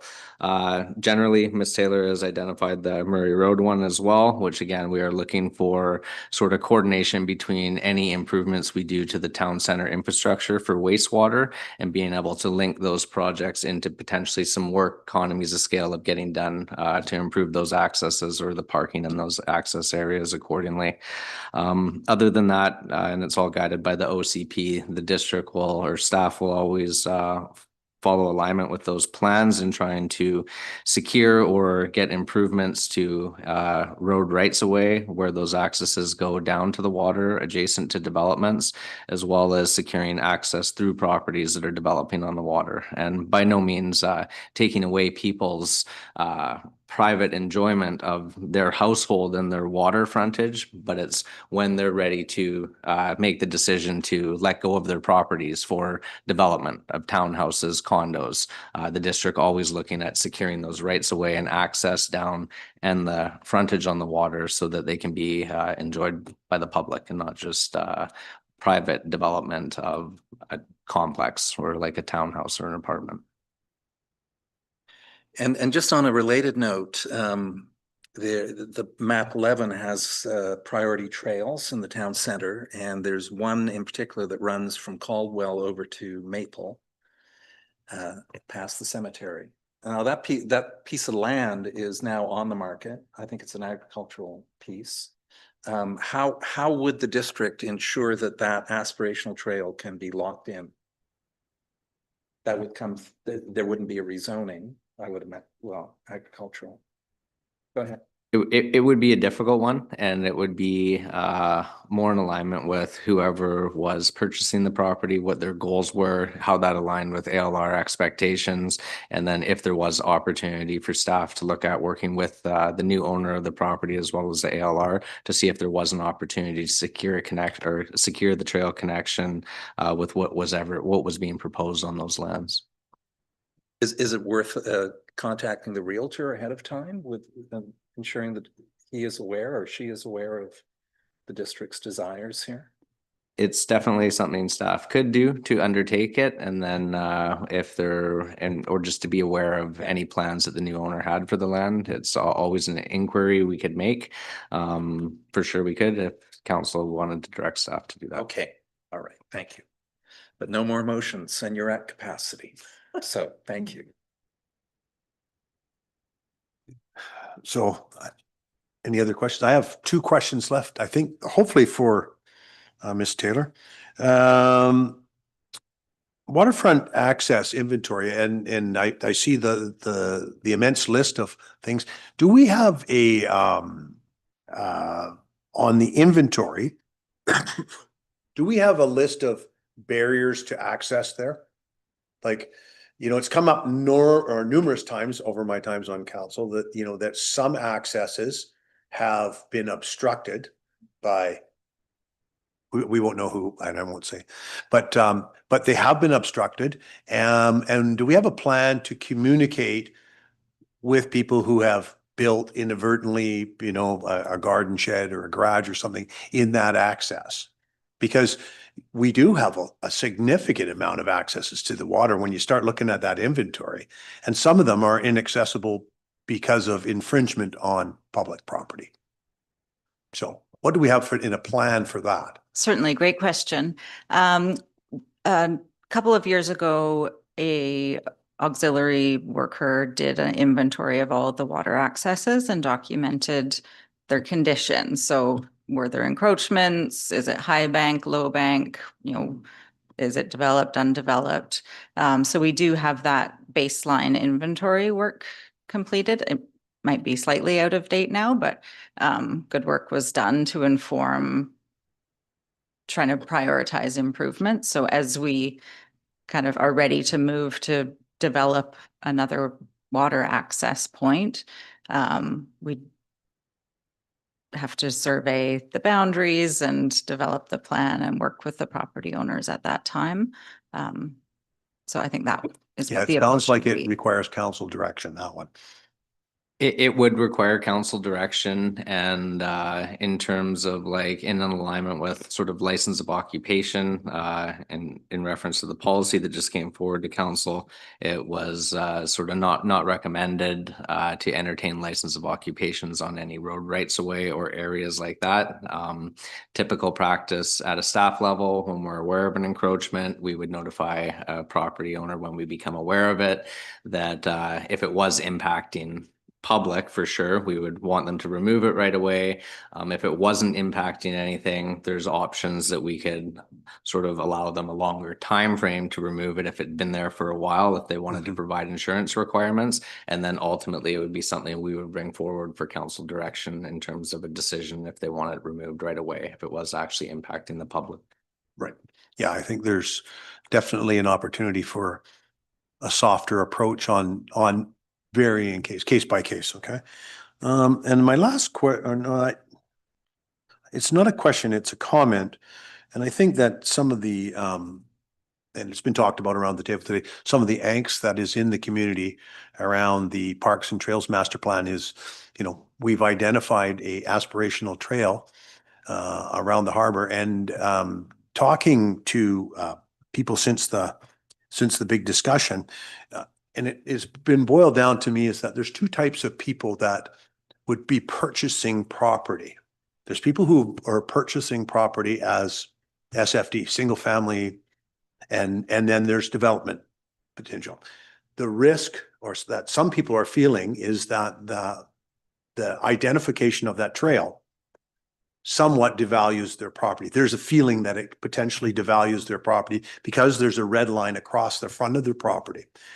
And that, I think, could be alleviated by identifying in the community somehow in our plan. And I think council has to wrestle with this.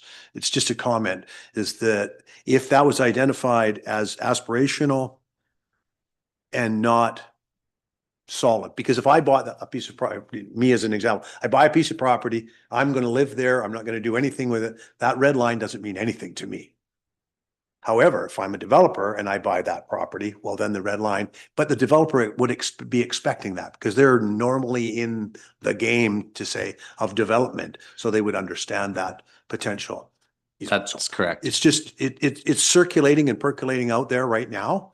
And we're probably going to hear about it on December the 3rd. So I think if we could have some kind of, and I'm just putting that to the director of engineering. No, for sure. It's a great comment, and you literally hit the nail on the head. Like in terms of devaluing people's property, I would say no, it's not going to do that, because there's, like you said, two types of people that are going to be purchasing. Someone purchasing to live there, which means the red line means nothing. Someone's buying it and gonna like entertain having that water access to themselves, or a developer buys it who's basically developing multiple units. They're not worried about ownership of that water, so there's no risk to them of this aspirational trail. And like it says in the plan, it is an aspirational trail to go around the harbor. The plans are identified for 10-year periods, but that line is more like an aspirational 50 to 100-year period, meaning as these properties develop, and it is the developer buying them, that the district would look at securing that frontage so that over time, many years, decades, that maybe waterfront access could be provided all the way along. Any other questions? Hearing none, I would entertain a motion. Got moved by Councillor St. Pierre. You would read it out, please. So that the committee of the whole recommend that council receive the Parks and Trail Master Plan midpoint review for report for information. And the committee of the whole recommend that council integrate the minor housekeeping amendments outlined in Appendix 1 into the Parks and Trails Master Plan. All those in favor? That's carried. And did you read the second half of that? Councillor St. Pierre, did you read the? Yep.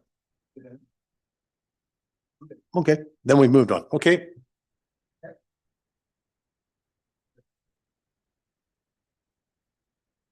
Okay, on to the Transportation Master Plan.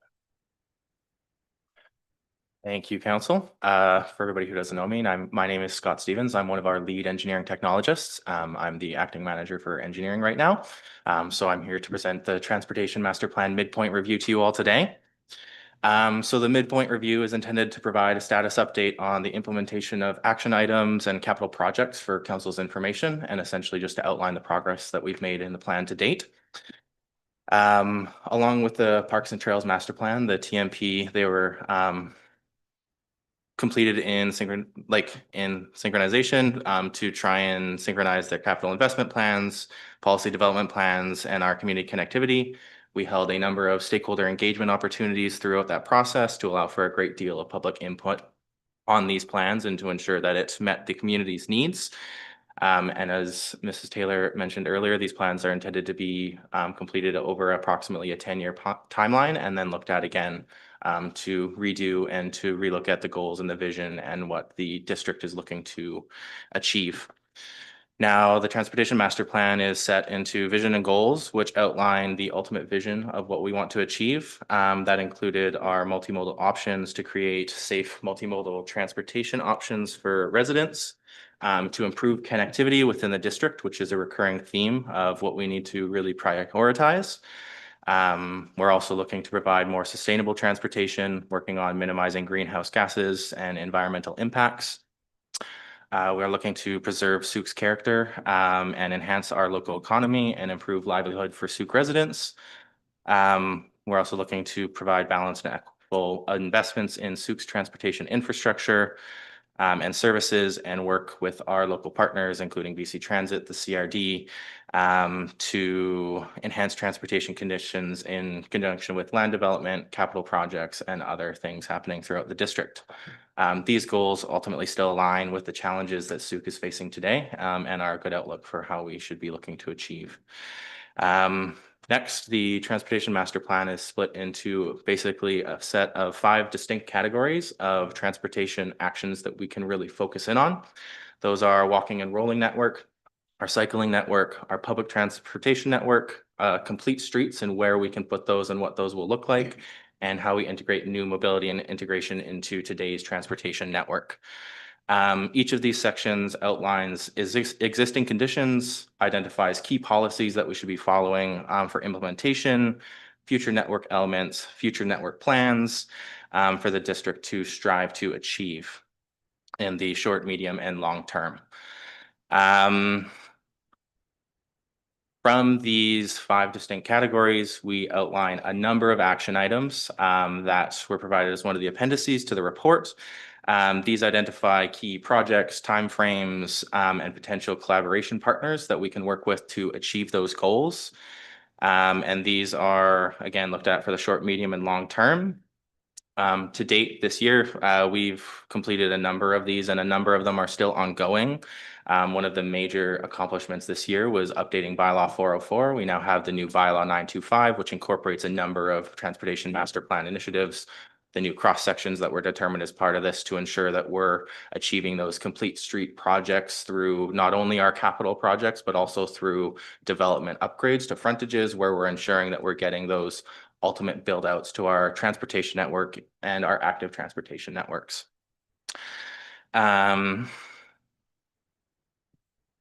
So some of the key things that we are also currently in progress is continuing to find investments to provide accessible infrastructure to residents of the district. This comes through a variety of grant applications that we are constantly looking for, applying for as we see them come through. These can range from getting a speed reader board to help control or help identify traffic speeds to residents and to try and slow down traffic, to major grant applications for our major through routes like the Phillips and through connector and projects of that scale. So we have a wide variety of ways we can apply for those grants to help support the district in achieving these goals. Now, from those action items, they have also fed a list of capital projects, which are the more major expensive projects that the district is looking to undertake. To date, we have actually completed a fairly significant portion of those projects. And I would say that given the size of the district and how a lot of these plans can sit, it's quite an accomplishment for what we have done. These include all of the streetscape upgrades that have happened to Otter Point, Brailsford being connected through to provide a better east-west connection through the district, Charters Road that was completed last year, Church Road, which has been completed, including the roundabout, and all of these focus on those policies around providing safe connectivity, active transportation. We want to make sure that everybody is comfortable within the district, whether they're driving a vehicle, walking with their kids, or riding their bike. And those projects have all sort of aligned with that, and we've made sure that we've met those key district policies. Now, moving forward, we also have a number of our major capital projects in progress. The big ones right now being our Throop Road extension, our Phillips Road active transportation upgrades, and Throop Road streetscape upgrades, which are all a part of the Throop Road Connector project. These follow and align with almost every policy within the transportation master plan and really look to provide better connectivity and work on alleviating some of those traffic concerns that we have on the highway. Now, these remaining traffic or capital projects will basically guide the departmental work plan over the remaining term of the TMP, which is approximately 5 to 10 years. And we are looking to, at that time, 5-10 years in the future, to provide a more fulsome review of the TMP and reset the vision, the goals, and identify new projects for the district to focus on to continue achieving what residents are looking for. So as Ms. Taylor said before, we've made significant progress towards applying and implementing the TMP. We will continue to rely on its direction through not only our capital projects, but through all of our developments, our development reviews and projects that we look at there as well. And we will work on identifying future capital requirements for council's consideration as we move towards the end of the plan. And that is all I have for you guys right now. Thank you. Thank you for your report. You're very welcome. I look at that appendix there and I go, oh, yeah. Questions from councillors? I have one suggestion. Maybe we could get a hold of Ontario to buy some of their photo radar. Because apparently they don't need them anymore. I have a bit of pushback on that. Well, speed reader boards, photo radar. There's a lot of municipalities in Ontario who are protesting the removal. Okay, so you can speak now. Well, thank you for that report. A lot of things have been done in these last 6 years or so. Expensive things. There's nothing that you do is cheap. Everything is very, very expensive. But they look damn good. You know, when you look at the Charters Road and you look at the other improvements we've done around this community, people forget, because as soon as it's done, it's almost forgotten again. But there's been a lot of things done, and there's been a lot of work behind the scenes that are making that happen. I don't really have a whole lot of criticism, because this transportation master plan is such a high dollar thing. I'm so happy that you managed to get things done that you have. Throop Road extension, that's coming up. We'll deal with that one as it comes up. I just have one small question, and you mentioned these speed reader boards. And there's two things about them, is that I never see the stats. They're able to record how many people actually obey the speed. And I never see that. I'd like to. And the other thing is, like, the 40 kilometers an hour on Grant Road. Did council vote that? Was I asleep at that time, or how does that happen? The 40, yeah, it was before my time. Oh, was it before my time? Yes. My God, can we revisit that? Because I almost get past, my speed control doesn't even work at 40 clicks. But it drives me nuts here. But anyways, you answered my question. When council is the one that decided that, and it certainly wasn't my 2 terms, that's for sure. But I would like to get some stats on that, because I have a feeling that on the Grant Road, you'll be lucky if 20% do 40 or under. So, I mean, that tells me that maybe then that speed isn't right. But I would like to see those stats. That's all. Thanks. Okay. Yeah, we can definitely provide some stats on that. I believe in Counselor Pearson maybe allude to it because it was during his time, I believe, that was changed. It would be more of trying to incentivize drivers to drive a little bit slower. Grant Road is part of an ultimate east to west connection. Yeah. And right now there isn't an abundance of safe sort of sidewalks or active transportation on there. So it may be just a bit of a deterrent to try and get people to slow down, recognizing that the data, if we forwarded it to you, it would probably show that 90% of the people are breaking the speed limit there. Again, we could ask our CMP to watch the area a little closer.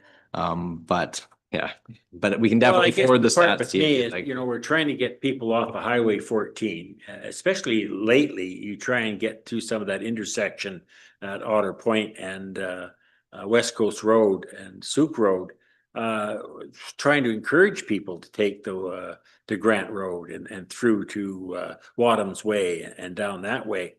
So it's just a frustrating point for me, but you answered my questions.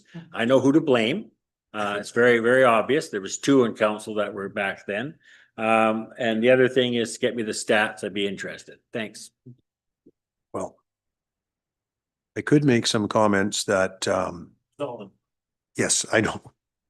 Having lived on Grant Road and the warp speed at which the West Coast Road travelers come from Carpenter Road and beyond and used Grant Road as a shortcut, with it being developed as a residential street over the years. It was big properties traditionally, and then it got subdivided smaller and smaller and smaller and smaller.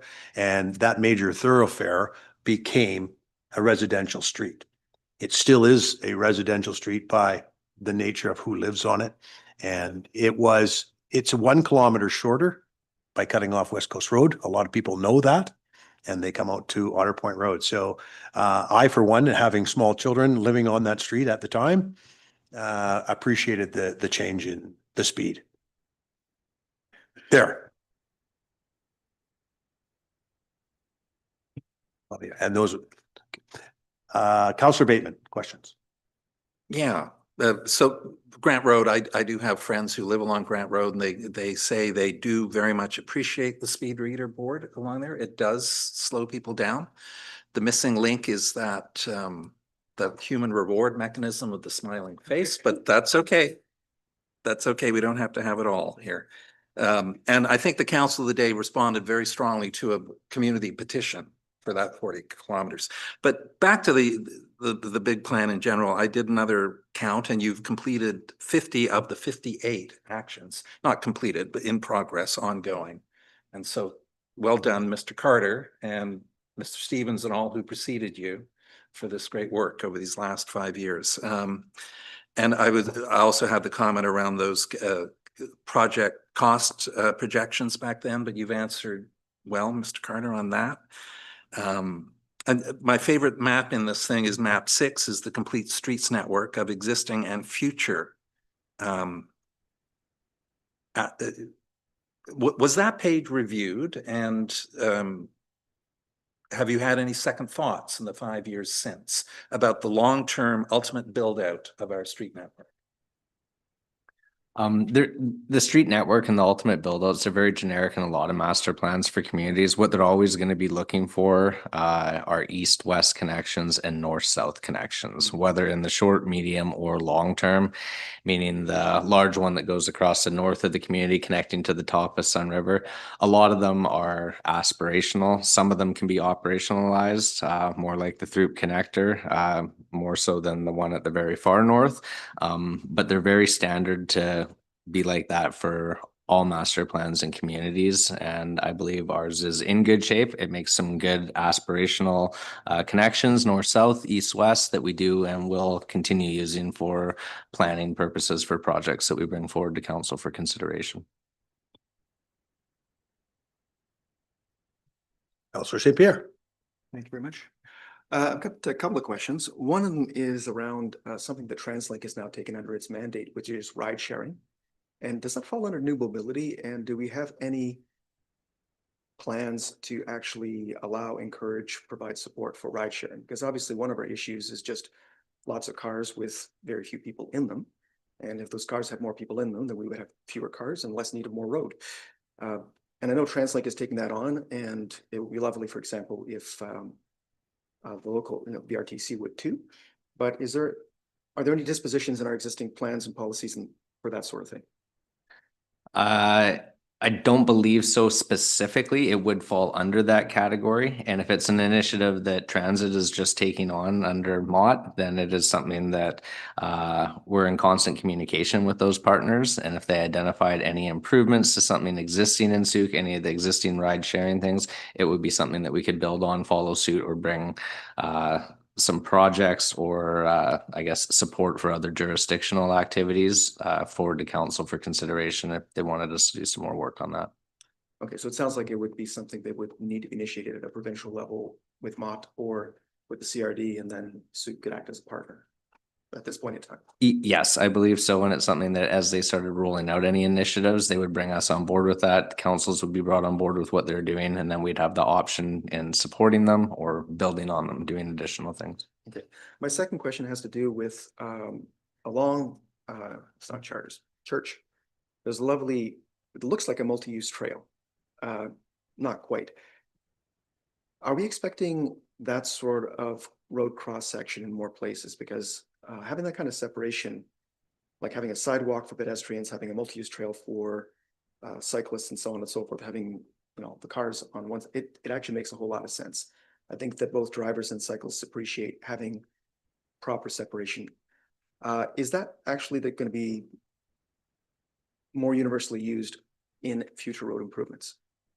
My answer would be yes. It's in alignment with most of, if not all of the cross sections in the transportation master plan. It's followed very standardly across the board in all municipalities for having that separation in place. And yes, in answer to your question, yes, it is. And it will always be looked at for us to implement things. It's also a very strong piece when we're putting forward our designs and submitting grant applications, being able to check those boxes and hitting all those aspects of public safety for sure. Perfect. Thank you so much. Great work. Seeing no more questions, I would look for a motion. See, I want to wake you up. Oh, no, I'm listening intently. Don't always agree, but I do listen.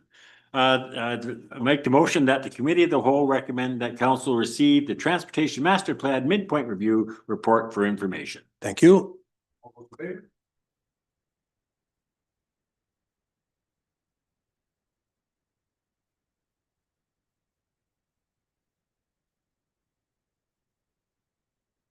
Report from our CAO on the strategic plan update. CAO. One part on the agenda, following the 2 midpoint reviews, our head of GIS is going to go through how we move Okay. presentation. Okay, how we move. I'll just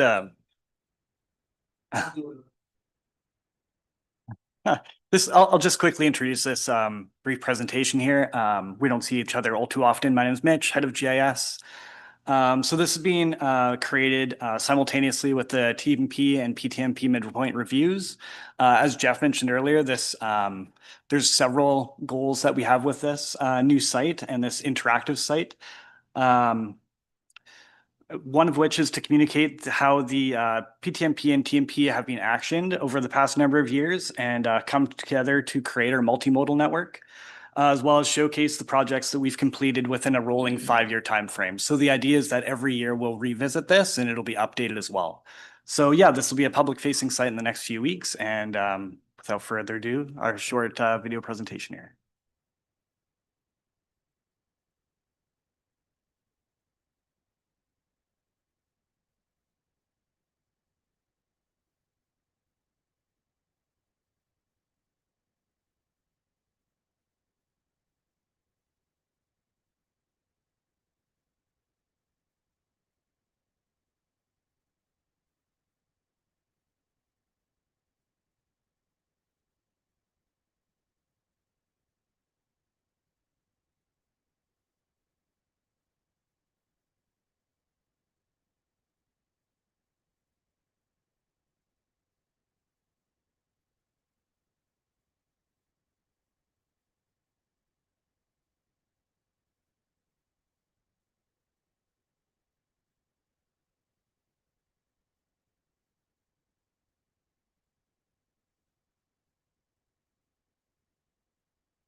Very good. Thank you. Thank you. Any questions from council? Would you make another motion, Councillor? No, I was just gonna comment, I was gonna comment. Well, I found that fascinating that, you know, we can, I knew it was available. But for the general public, that they can, you know, find out what's going on in some of these things and instead of phoning me, but that's besides the point. Yeah, no, I thought it was very well done. Thank you. Councillor Bateman. Yeah, I'll echo that and just reflect back on when I arrived here, back in the what do they call those days? Antediluvian days.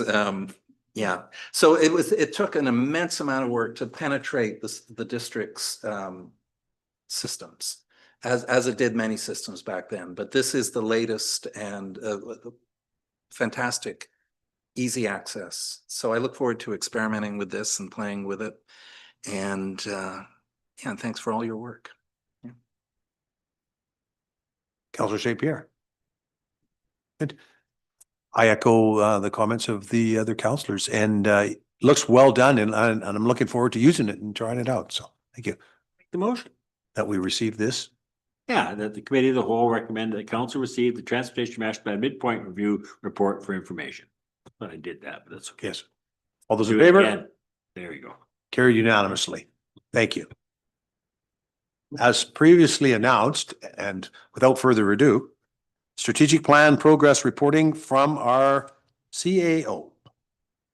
Thank you, Chair. I don't have a formal presentation to go along with this, was just going to highlight a few things and then open it up to council if you had any questions.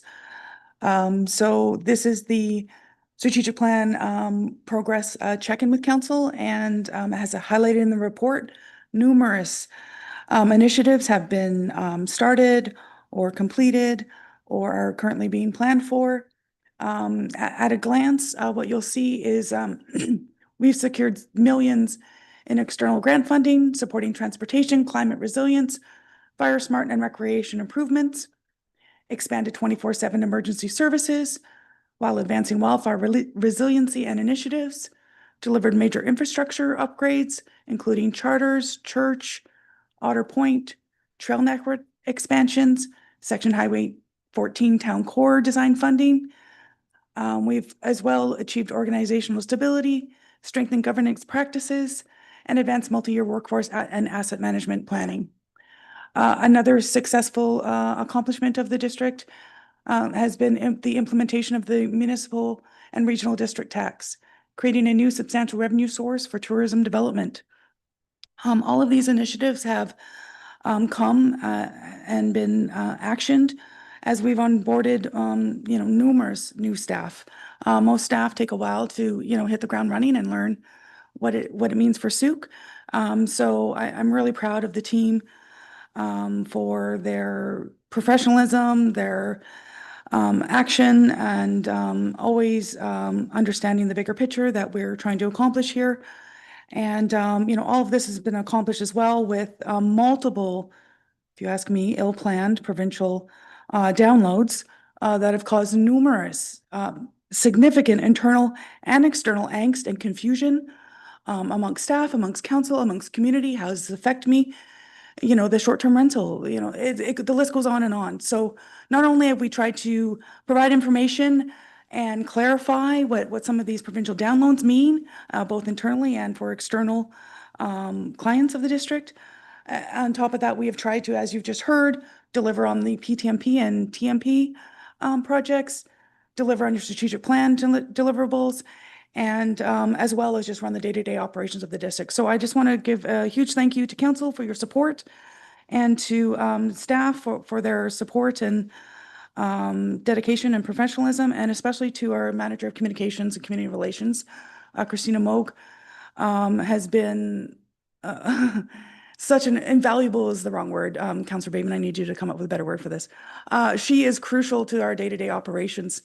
I wouldn't be up here reporting on half of this stuff if Christina wasn't behind the scenes, forcing us along, kicking and screaming sometimes, because all of this work has been going on. We've just been very bad at pausing to reflect and circle back on what we've actually accomplished. So a huge thank you to Miss Christina here for highlighting again and again what we're doing right, also not being afraid to highlight what we're doing wrong, and helping us come up with plans to improve going forward. So with that, I'll leave that there and happy to answer any questions. Thank you, Ms. Gray. Any questions from council?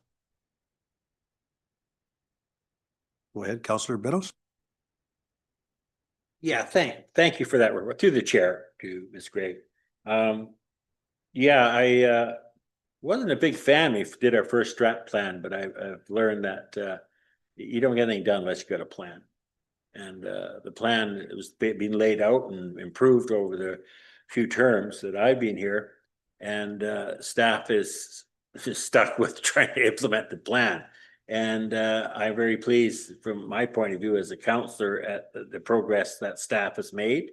And again, Miss Mogg, if I get that right, Mogg, anyway, Christina, she's worth her weight in gold, that lady, for what she does for us. And just from the communications purpose alone, on the strategic plan and some of the progress. I mean, you rattle it off and I forget of all those milestones, 24/7, policing and fire and all those things that people don't recognize, and all the crap that we put up with from other levels of government. I won't get into which ones, but yeah, thanks for you and staff for keeping that plan in progress, and well done. Councillor St. Pierre. Again, many thanks for all the work. I would point out, however, that you missed one of your achievements, which is maybe one of my favorites. And that's actually the work that was done towards rationalizing all the different ways that we support NGOs in the community and the kind of support we're providing that way. And that took a long time in coming in terms of actually just looking at the service agreements, sponsorship, all the rest, and trying to actually rationalize a lot of that stuff to something that really can better support them. Better support the community and better spend the money. And one of my favorites, didn't quite see it there, got to be there. Just noted. Councillor Bateman. Yeah. So lots of positives here. Thank you. My one thing I would recommend in future is that you distinguish between on track and completed, because that's a big distinction there. So that's one point. I did want to ask about the status of one of the key priorities in that strat plan is an updated memorandum of agreement with the Ministry of Transportation. So I was just curious where that stands, Mr. Carter, through you to Mr. Carter. Go ahead. Yep, no, thank you. To the chair, to Councillor Bateman. So with the MOU right now, I'm working hand in hand with Mike Pearson, the director at the ministry, on this. So the one we have is outdated. To date, right now, with ministry funding, myself and district staff have been able to work towards completing a functional design on Highway 14 from the bridge all the way to Whiffen Spit Road. The most recent grant application that council endorsed was one of the FCM grants for safe and active school routes, which was to fund a design project for active transportation and safe routes to school on Highway 14, going from Whiffen Spit all the way to the east extents of Eranin property. With those two design projects being complete, or when they get completed, what they're going to do is they're going to set very clear framework for the design of the highway for the entire way through Sooke, and that is going to ease and expedite a lot of the development referral processes in regards to any development taking place on Sooke, because we'll have an exact design. These designs, if we get them done over the next 2 years, they will be forming part of an MOU that would be between the District of Sooke and the Ministry of Transportation. I know at high level, the previous one or existing one does speak to kind of the east to west connection and potentially the district switching with the ministry. That's kind of off the table, how development has progressed specifically through and near the Wadhams Farm development area. But myself and Mr. Pearson are going to be working on draft verbiage over the next year for a revised MOU, and then designs, whether partially completed or fully completed, would end up forming part of the MOU between the district as well as the ministry. And we could always bring drafts of these MOUs once myself and Mr. Pearson get them to that stage to council for consideration, input, and then prior to finalizing those documents, but not anticipated over the next year, but within the next 2 years, we would like to have a solid framework for new draft MOU. That is good news. Thank you. And good to hear about this great working relationship you have with Mr. Pearson. Yeah. Again, we've asked you this routinely over the so. And will again, undoubtedly. I was curious also exploring future Wadhams Way Grant Road realignment. So that remains an active file for you, even though we're very much focused on the east side of Connector Route. Yes, to the chair, to Councillor Bateman, the east-west connection, or identified kind of east-west connection, that is a big piece of the east-west connection that has been identified for almost a quarter of a century actually in Souk. Our focus right now is on a big piece of it, which is the Throop connector and Phillips. But yes, as development may progress on private property, it may be following other developments such as Wadhams Farm, but as development starts to take on those properties, we would be working hand in hand with the developers to look at securing rights of way through that property to ensure that the continuing piece of the east-west connection can become operationalized. So definitely, yes, it is a big priority. We're looking at that, and it would probably be our next steps in alignment with the master plans for us to bring forward to council for consideration to start, once we're done with the east side, to start looking at completing the other side. When we're done the east, focus on the west with that connection to Wadhams Way, and then arterial build out on Grant Road. Thank you. I set him up and you hit him out of the park. There you go. Thank you, Mr. Carter. Softball. Thank you. Thank you to our CAO. Good strategic plan report. Good to know that we have a plan and that we're following along. And, you know, something without a plan is just a wish. And it's good. Thank you. So I'll take a motion that counts. Yep. Moved by Councillor Bateman, that the committee of the whole recommend the council receive this report for information. All those in favor? I've had a request for a 6-minute bio break. Is that good with staff? Is everybody okay with that? Okay, good. We'll see you back here at 3:12.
Okay.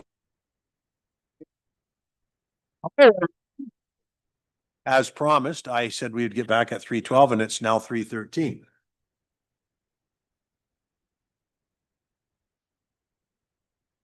One minute late.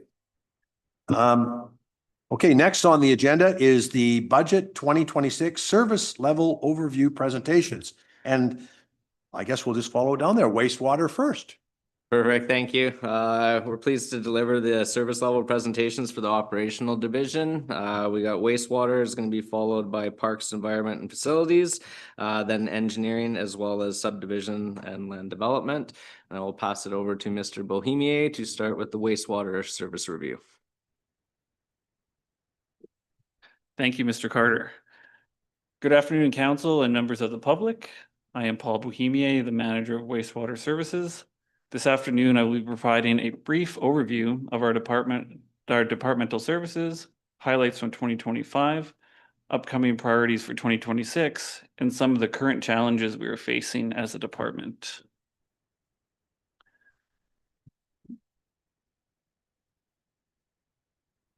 The wastewater department's purpose is to protect public health and the environment by providing high-quality treatment with minimal service interruptions for the Sooke residents.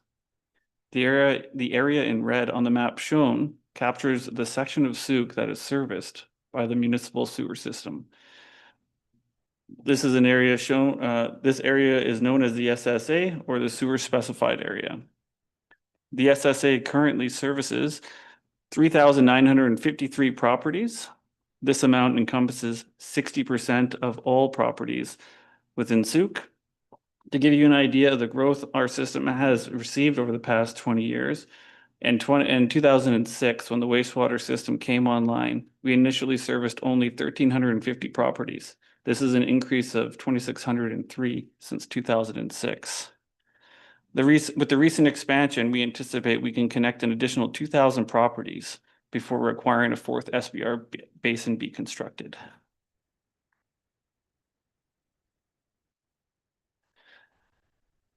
For personnel and budget, the wastewater department currently has 6 staff members, comprising of myself, 1 wastewater manager, 1 lead operator, 3 wastewater operators. 1 position is currently vacant and looking to be filled.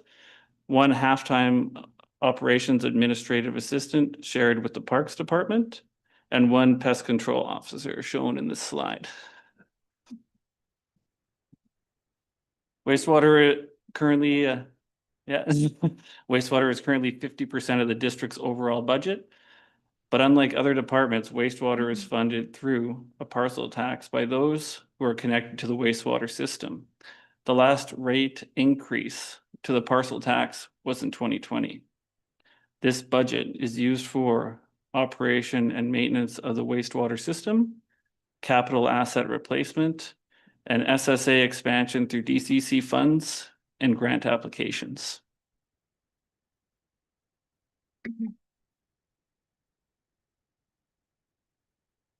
The core functions and daily operations include the following: maintaining system operations 24/7.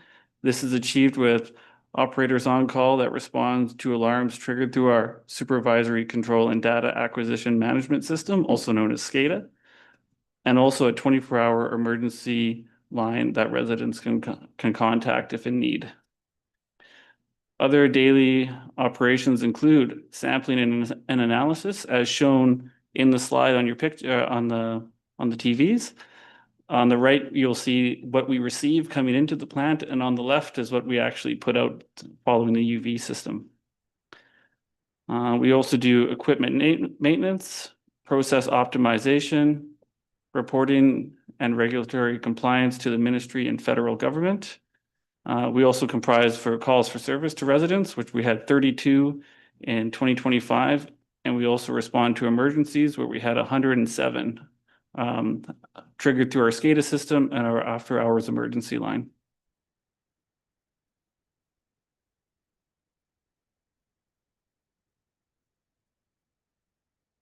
"2025 was a productive year with many highlights, including the IR2 connection to the wastewater treatment plant, This connected approximately 40 additional parcels to the treatment system. We also had the installation of modulating air valves for SBRs 1 and 2. This was done to improve control over the dissolved oxygen concentration in the SBRs for better treatment and processing. We had major services on our centrifuge, as seen in the picture. We had to replace the central bearing and the planetary gearbox. That assembly weighs 2,500 pounds, and it's a crane that we have to use to remove it. We were also in the middle of a liquid waste management plan review. This is required by the ministry, and this document is currently in its final review and will be presented to council prior to the end of 2025 or the start of 2026.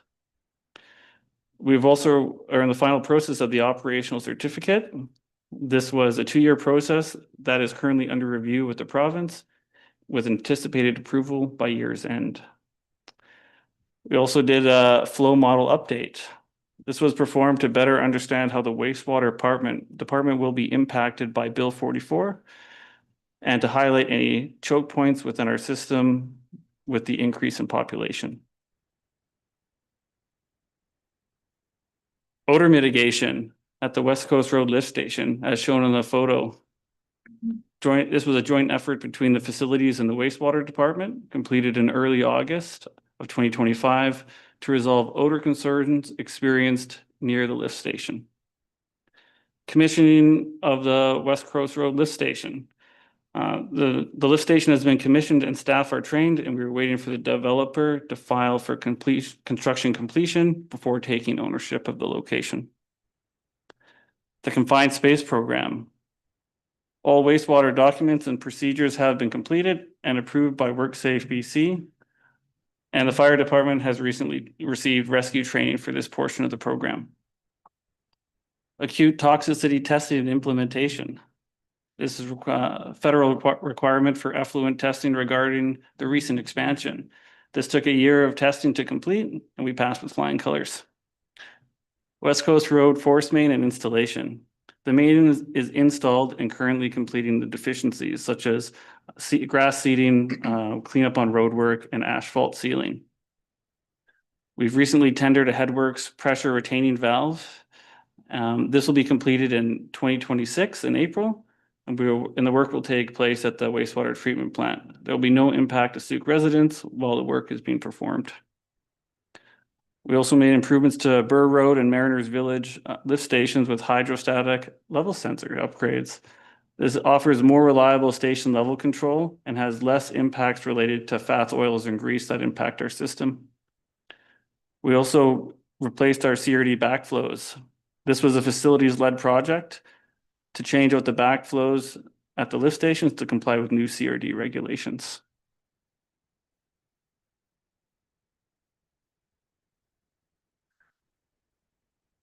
For 2026, we anticipate completing the following to be achieved. A CRD biochar recycling program. This is the first of its kind in Canada. Testing will begin in early 2026 to recycle our biosolids into a char-like substance with various benefits, including improving soil moisture and nutrients retention. This product is shown on the slide above. We're also going to fill a vacant operator position and train this person. The position is currently open and we'll be taking interviews shortly. We have confined space training coming for the operators. Training will occur in early 2026 once a new employee is hired. We also have a liquid waste management plan update. To update the liquid waste management plan from the 2010 model that is out of date and unrealistic to implement. This is a provincially required document and it will take 2 years to complete. We currently applied for a grant to cover the anticipated costs and are waiting to hear back. We have the installation of the pressure retaining valve at the headworks at the plant. This is to be completed in April. And this will complete the West Coast Road force main project and add additional redundancy and additional hydraulic capacity in the collection system.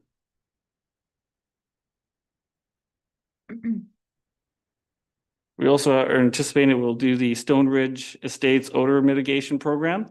This will install a reverse pressure odor control unit to reduce odors that are produced due to high velocity flows through the neighborhood. We look to implement an asset management and preventative maintenance software to modernize asset management and assist staff with maintenance and cost tracking. We look to improve on our composite sampling program to find parcels that are not following regulation and educate on proper effluent regulations outlined in the 224 sewer use bylaw. Mariner Village Access Road, the improvements currently have access restrictions for large equipment, not being able to drive safely to the lift station. We are currently working with the property owners to improve the road to gain access. And finally, we look for the sewer user fee structure review. Options are currently being explored by the finance department to be implemented by 2027 once the loan for the wastewater system is paid, and to come up with a new fee structure for how we're funded.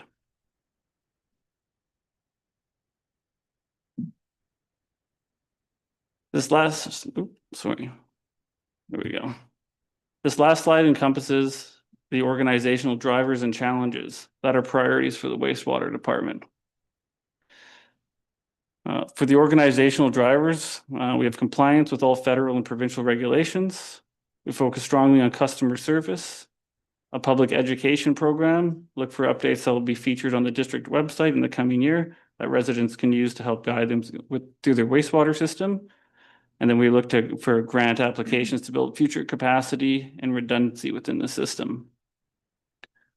Some of the challenges that we are facing, as I previously said, redundancy. We often only have one piece of key equipment that we rely on, such as the centrifuge, the headworks, electrical communication equipment, PLCs, and backup pumps. When we lose one of these pieces of equipment, the cost can be extremely high. Aging infrastructure. Some equipment that we have is too old to find replacement parts for, such as pump seals or electrical components. You'll notice on the slide that I've posted, this will speak to the next one, where residents and businesses not following bylaws. On the left side of the slide is the Bella Vista lift station. And then on the right side is the same lift station 3 weeks later. And what you're seeing on top is grease. The cleanup can range between $4,500 to $8,000 to have this removed from the system. The next challenge that we're facing currently is illegal dumping of septic waste. Without a septic management program, we leave ourselves open to have these illegal practices that can incur high costs for residents. We also find ourselves relying heavily on contractors.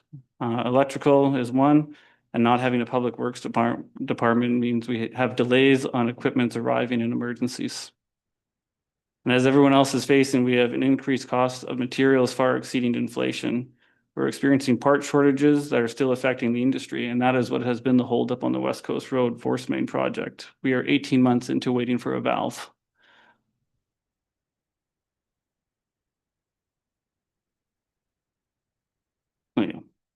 Thank you. I hope this presentation overview helps council understand that what it takes to maintain and provide services for the community, and how, as a department, we are preparing to do so. With that, I'm happy to take any questions you may have. Councillor St. Pierre. Thank you for the information. And I have two questions. One is with regards to the odor mitigation measures that were taken. That was a long-standing issue, lots of letters.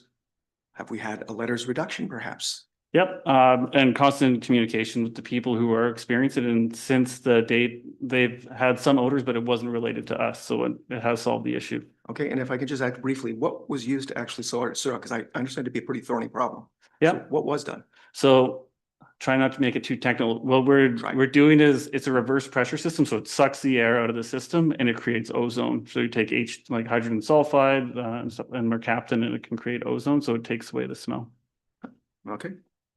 The other question was around the CRD biochar. I was looking at that, and are they actually online and ready to produce? And is that our biosolids after being centrifuged, they're trucked, I assume, to Heartland? Yes. Is that where the correct. facility is going to be? Yeah. Okay.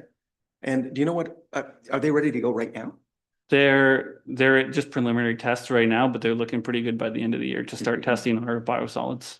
And we'd be first in line outside of the CRD to be joining. Nice. Yeah. Any idea what they're gonna do with the actual char? They do it mostly for like mine reclamation, stuff like that, where they'll see it, they'll put it as like new soil and they'll plant forests in it. It's kind of awesome. Thank you. Yeah, it would be awesome. So something to be aware of with that though, is they're not online yet. We are forced to basically truck our biosolids to Heartland. So it has to go to Heartland to be disposed of outside of their facility. When it does end up going to their facility, as we know, dealing with any kind of processing on site is cost prohibitive for the district to even engage something like that in the facility. But our costs will increase substantially, probably by about, I believe it's about 50%. It's 31% cost increase. 1%, but our costs will go up when we have to start switching over to taking them into more of an environmentally processed sustainable facility. Our costs will go up to dispose of them because they're on a cost recuperate for actually implementing the system. So it will cost us a little bit more, but it'll be basically disposed of in more of a sustainable manner. Okay, so the capital costs of their project has to be paid for through increasing our costs, is what I'm hearing. Anyone disposing of them within that facility. Okay. Yeah, cost recovery. Is this similar to, our own wastewater where eventually the cost of the project or the cost of infrastructure is paid off and eventually costs go down, or is this just gonna, we just expect the costs to stay up permanently? Is that the idea? I would hope they would go down. I believe they might level out, but I'm also hopeful that provincial or federal entities might provide funding to basically more encourage people to do that, because essentially it's going, okay, well, it's cheaper to just throw it in the ground as opposed to disposing of it properly. So hopefully we'll see some initiatives over the next few years once they implement that may drive those initial higher costs to be leveled out a little bit. Thank you very much. Good news. Not good news, but good news. No. Councillor Beddoes. Thank you, Mr. Chairman. I have a couple of quick questions. You say in 2026, you're going to heavier into the bylaw enforcement. Can you explain a little bit more of what that is? I mean, what bylaw are we actually enforcing? It's not the big sewer trucks dumping stuff down. It would be like effluent standards in the 224 bylaw. So businesses like say grease traps or breweries that are dumping things that are outside of our control. Okay, so it's not going to the households because it's pretty hard to trace where someone dumps the cooking grease down their drain. That's pretty much impossible to track, is it not? Or I was at one on Saturday, but yeah, they had a backup on someone's property this weekend, but it'd be more so for businesses and larger players in it. Yeah.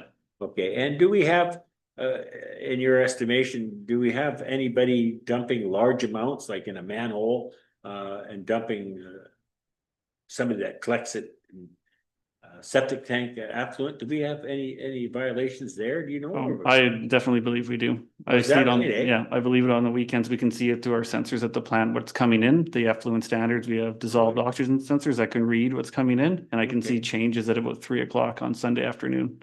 Really? Yeah. Are you able to narrow it down to a certain area that they're doing it? That's the plan. That's what we're starting to move towards. Okay. Happy to see that you're on to that. Yeah. And trying to narrow it down because that's a very serious concern. Yeah. And yeah, okay, thank you for that. Councillor Bateman. No, nothing I was gonna ask that question around Greece. How many of those incidents do you have a year? Of people illegally dumping? Yeah. We think 3 to 4 at least a week that are coming into our system. Yeah. Okay. I have a couple of. Okay, yeah, go ahead. Why is the illegal dumping happening? Like, what's the impetus for that? So we don't have a septic management program, unlike in the CRD where their loads are tracked to the processing facility.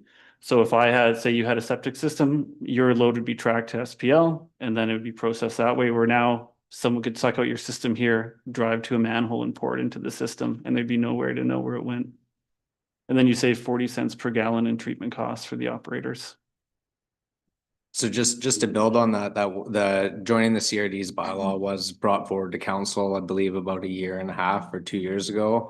It wasn't council's desire to join the bylaw at the time. It's something that we would look for or look to bring forward to council again in the near future here. Overall, it is a pretty good, robust program. There is a little bit of cost that is associated with it. It is a minor cost for each of the residents that would be on septic that would have to pay an annual fee for this. However, there are benefits to joining, and Mr. Bohemia could highlight them probably a little better than I could, but I believe that when they join this, they pay an annual fee for it. But then there is like a $500 credit for going and doing like septic maintenance if they need to do maintenance on their fields. So the credit would well outweigh the costs that all the users would have to pay for the district to join the bylaw. And as Mr. Bohemia alluded to, it does then require that anyone dumping any septic has to be registered. So they'll have to register and track any loads that they're actually taking out of septic, which would eliminate our problem with illegal dumping in the system. Thank you. I have a couple of questions. Thank you for the presentation. So we have 3,953 connections now. Will your number? Correct. And what's our current parcel tax? 650? 600, the parcel tax, $653 for a single family home and $247 for a suite. Okay, so kind of round numbers, 2.5 million in revenue going in there. Does that sound right to our Yeah, finance? our budget is $3,031,000. Okay, good. And when does the debt retire on the? I believe it's in October of 2026, but then we'll carry that forward into 2027 where we'd look to implement the new plan. And what is, so the difference between that, what's the portion of that sewer parcel tax that's going to retire the debt? I could speak to this one, and Miss Lyles here, she could fill in if I misinterpreted anything. So you have 653 right now is the parcel tax. Rose, Miss Lau could highlight exactly what component is the debt, but I'm working with the finance department right now and connection planning consultant to bring forward council a presentation for the end of the year, which is going to go over all aspects of the transition out of our debt servicing for the plant, as well as looking at and presenting council with some opportunities of different models for billing. In short, the existing 653 right now that's being paid by residents is for operation and maintenance of the system, as well as paying off the loan debt for the system. What is not included and has not been included to date under the sewer fee is asset management for replacement of the system. So that was all brought forward to council and is still included in the document that's endorsed for our asset management, which has generated sort of the 2% a year consideration for council for the general fund. As well, in that report, it outlines a step increase for asset management for sewer every 4 to 5 years in period, and doing a step increase as opposed to annual increases in the sewer system. It was information was provided to council that we're not including the asset management for sewer at the same time as we brought forward the general fund, because what we're going to look at doing is bringing forward for council's direction and consideration of when the loan expires, there's going to be a portion that essentially comes off of that 653 for the debt servicing. And at the same time is when we would look for council's consideration to incorporate the asset management into the sewer fee, which would essentially almost balance out for the first initial hit for asset management. But like I said, we will be bringing a report and presentation or a presentation forward to council before the end of the year that outlines some of these intricacies and goes over a little bit more detail on what this transition would look like. It would just be for council's information and consideration to the end of the year, and something we would take council's direction on through 2026 to then incorporate this change in fee structure for the beginning of 2027, just following expiry of the loan in October 2026. Okay. Thank you. IR2 ongoing. What's our revenue source there? Is it parcel or is it just a flat rate for the entire 200 homes? The MTSA municipal type service agreement that we have with IR2 basically holds them to the same fee and rate structure as experienced by all residents within the sewer specified area in the district. Mhm. So as they came online, they had to pay a capital expansion fee as any other house would if they came online with the SSA. They paid their capital expansion fee. They are held to the same $653 a year that any resident would be held to. And then in alignment with any changes that council directed for us to change in the sewer structure, the MTSA agreement is aligned with the nation would be having to experience the same changes that was applied to the residents in Sooke. So how do we collect that? Is it a flat fee for the nation? Or because I would be confused on how we would do individual billing there. Correct. It was a flat fee for all of their capital expansion based on the numbers of properties that went in. And then on an annual basis, the district is billing the nation for all of the properties. So basically we provide one bill, they pay the bill, and Good. Okay, and there was mention on the flow rates study, the impact from Bill 44. Kind of curious about that, like how, was that anticipated Bill 44? Because I think we heard from planning that there's been 2 applications. Yep, for sure. Far. Yeah, no, I can build on that a little bit. So we have a sewer model that was done by Stantec in 2021. We had them roll that out, and within the model, and we use this to assess any development that comes online. We basically have existing conditions in that model. And then we have the second scenario, which is the pre-bots and 3-year timeframe expectation. So we got existing conditions, known pre-bots that have reserve capacity, and we have basically any expected capacities through development approvals that we know are coming online in the next 3 years. So any development coming online is run against that existing condition and 3-year scenario. And then that gives basically the requirements for any individual development for the impact on the systems. When Bill 44 came in, what we're in the process of right now is working with Stantec Consulting to redo that model. So what the model also does, besides us being able to gauge requirements for development, is that model from 2021 identified the choke points in the district sanitary system. Those choke points are about 5 capital projects.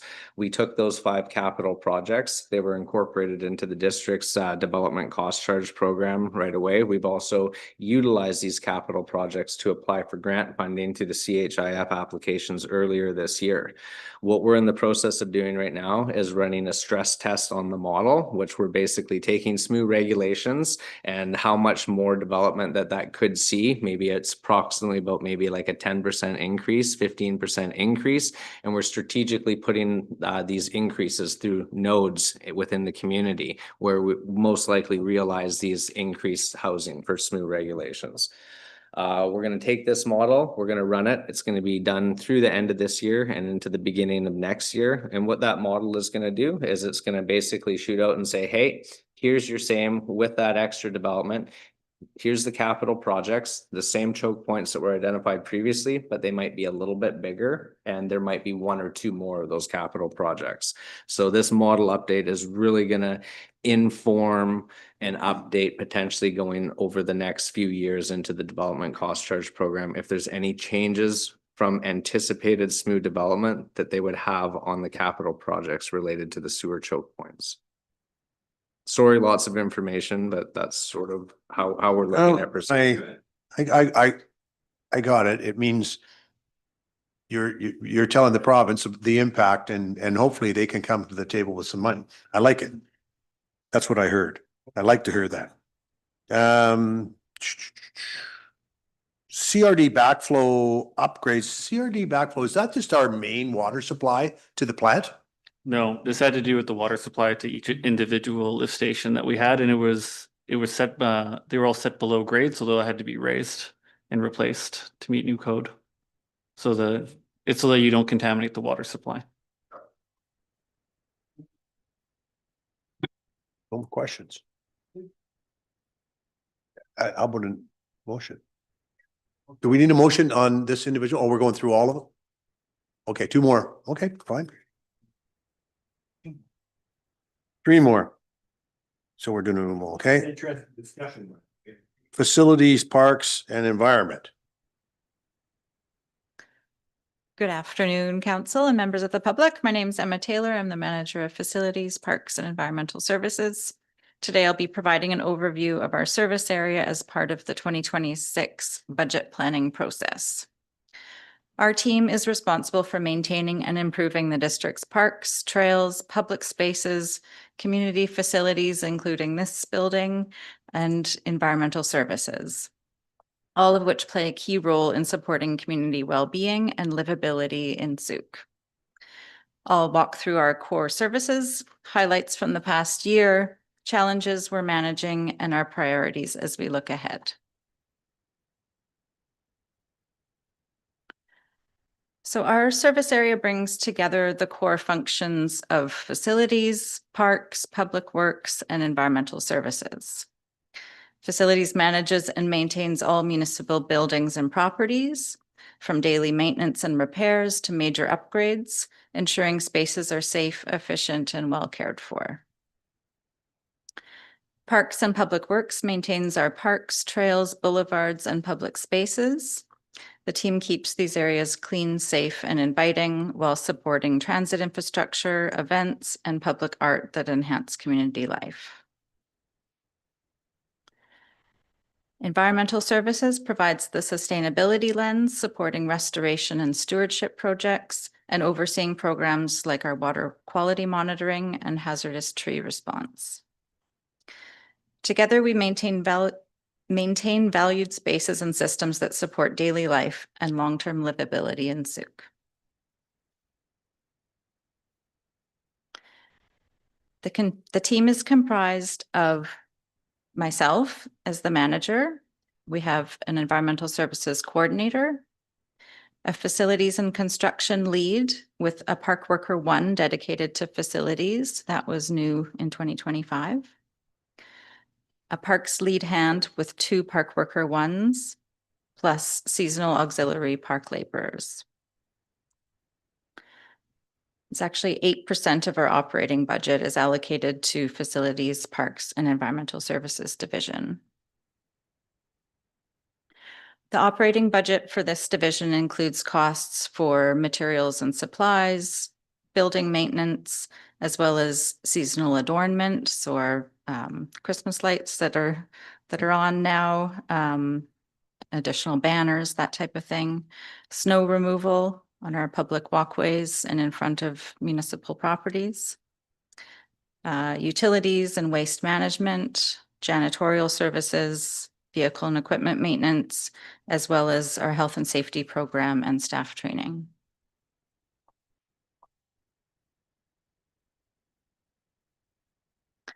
The Facilities, Parks, and Environmental Services Division advanced Council's strategic plan in the following ways in 2025. For sustainable growth and environmental stewardship, the division supported 27 park use permits, many of which were public events held in parks celebrating our natural environment. The BC Hydro Regreening Grant facilitated riparian area restoration in John Phillips Memorial Park and Broomhill Park. That's actually upcoming. For community safety and well-being, Parks is refining the seasonal adornment program with council's feedback.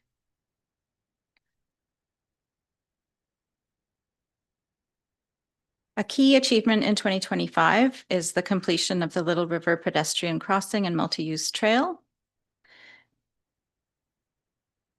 The Parks and Trails Master Plan Midpoint Review, as you just received, is underway to confirm work plan and budgeting priorities for the next 5 years. The team grew in 2025 with the creation of the new Park Worker 1 position dedicated to facilities and construction, as well as space planning for Municipal Hall and completion of repairs to the Parks Office were conducted in 2025.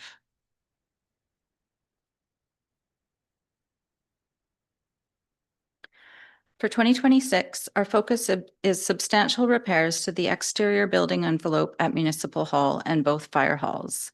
This work is largely facilitated by FireSmart grant funding. Interior work towards an improved office layout will also be advanced for a portion of Municipal Hall. Work to create a signage strategy will also occur to improve wayfinding, branding, and enhance tourism opportunities throughout our park and trail network. This is to be supported by MRDT funding. Additional policy work will be done along with behind-the-scenes application of new asset management software. And with the PTMP midpoint review completed, we can reset the work plan for advancing PTMP implementation. Another significant asset repair project is the Marine Boardwalk and Prestige Pier improvements. These will be phased, but also efficiencies can be realized by merging the work together.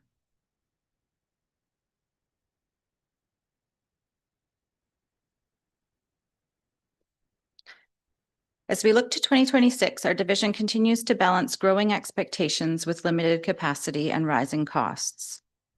Organizationally, new parkland and boulevards add to our maintenance responsibilities, while project complexity and staff capacity remain ongoing challenges. Operationally, we strive to improve efficiency through new asset management software, developing policies and procedures, creating better file systems, and enhancing training and safety programs. These efforts help us plan proactively and make the most of existing resources. Financially, inflation continues to drive up material and contractor costs. While every effort is being made to minimize budget increases, some growth is necessary to sustain core service levels and meet the needs of a growing community. In short, we're focused on being efficient and strategic, but also realistic about what's required to maintain the quality and safety of our community expects.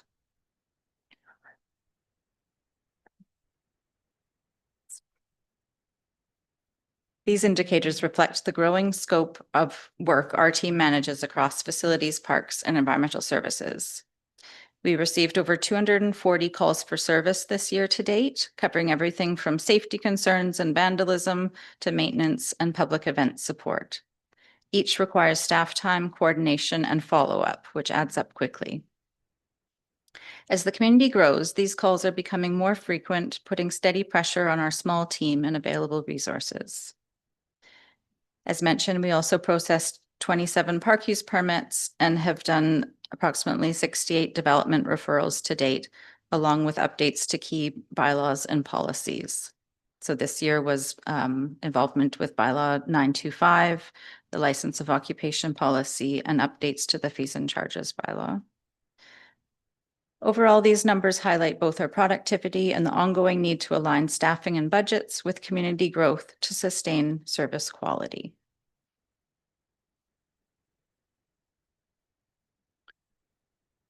Community feedback continues to show how much residents value parks, trails, and our outdoor spaces, consistently ranking them as the top investment priority. People want to see green spaces cared for, trail connections improved, and environmental stewardship enhanced and advanced, all of which align with our current direction. Our overall satisfaction rating of 61% shows that while we're doing okay, there's still room for improvement. To truly meet residents' needs and expectations, continued investment in park infrastructure and service delivery is required. Our current service level remains focused on maintaining core and essential services, but we're finding creative ways to make progress, leveraging alternative funding sources like FireSmart and MRDT to enhance parks and public spaces without overburdening taxpayers. This approach allows us to demonstrate visible commitment and progress on what matters most to residents while remaining mindful of the financial realities our community is facing.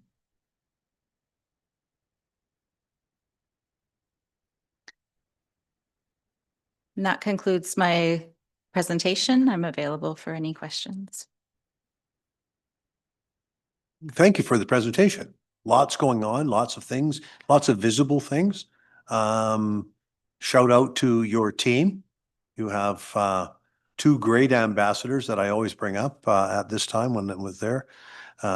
Christina and Angela, when they're out there, they're always smiling. They always are happy to see, and they engage with the public. I know there's more in your department, but those two particularly are, when they're doing the seasonal adornment. So pass on my thanks. Certainly will. That's, Thank you. and I have no questions.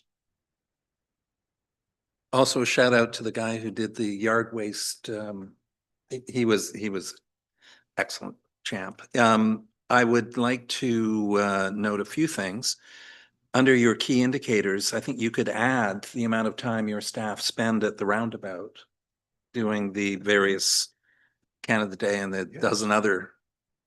That's worth a mention.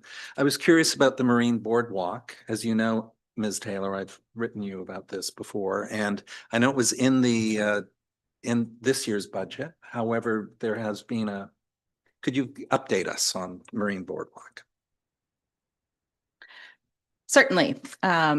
We had received in previous years a condition assessment for the Marine Boardwalk. That was quite a high level condition assessment.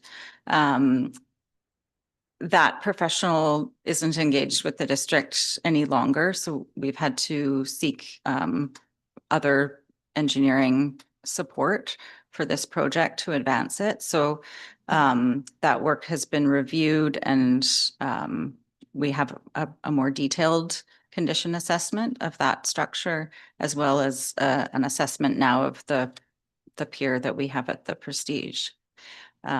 So we have a phased implementation plan that's updated costs and more realistic, and we'll have to engage professionals to oversee that work. So we're kind of repackaging it now for consideration in budget.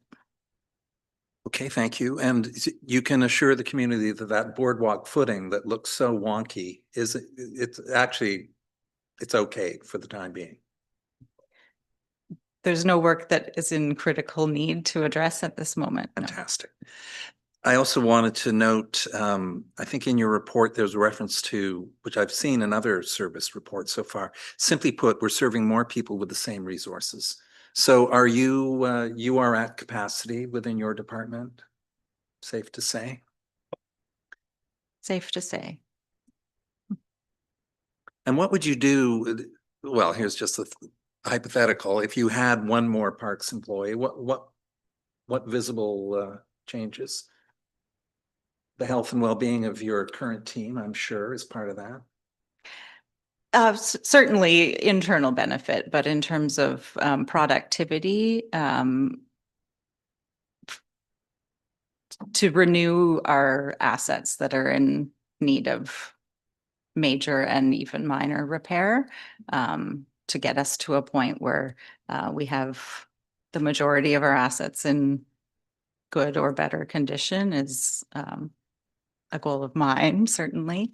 And having the skill and expertise in-house would create those efficiencies, and not only cost efficiencies, but time efficiencies to get our infrastructure up to a standard. And you're happy in your new works yard quarters? We're all very happy there. We're potentially going to have some neighbors move in with the upcoming highway project. We'll see the Parks Yard as a staging area, so it's a busy place. Thank you.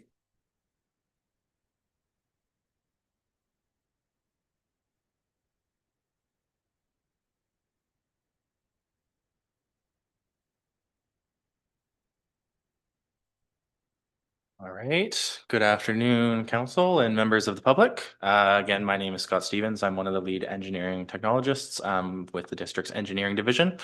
And I am pleased to be here today to present our portion of the service level overview for 2025. So the engineering division oversees a number of different service areas, including development, infrastructure maintenance, and a number of capital projects. Along with this, we also work to apply for grants to help fund infrastructure projects throughout the district. These grant applications, as I mentioned earlier today, range from small applications for items like speed reader boards to improvements to existing pedestrian crosswalks to major funding such as major capital projects such as Charters Road, which was recently completed.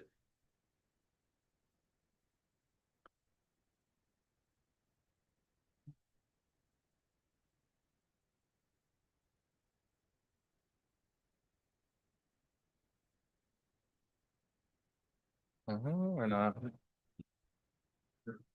No, we're gonna jump a couple here now. Okay. So engineering services. Engineering covers a wide variety of services. For our development reviews, we review all sorts of development applications, including rezoning, development permits, variance permits, subdivisions, building permits, and our design drawing assessment. These submissions are reviewed for compliance with our bylaws, including bylaw 925 and the master municipal construction documents, which are part of our technical documents we review. The engineering division also works with applicants through the construction of the offsite works to attend a number of on-site inspections to ensure that construction is being done properly, and as well to facilitate bond reductions for larger projects as they continue to proceed through their works. We also manage the maintenance of our existing road and storm infrastructure. This can include anything from potholes to minor stormwater issues to flooding or even streetlights being out. One of the programs we have in place is a yearly streetlight inspection program that we complete each September. We do this to identify any streetlights that are currently out prior to Halloween to make sure that residents are able to trick or treat safely and get as much candy as they can.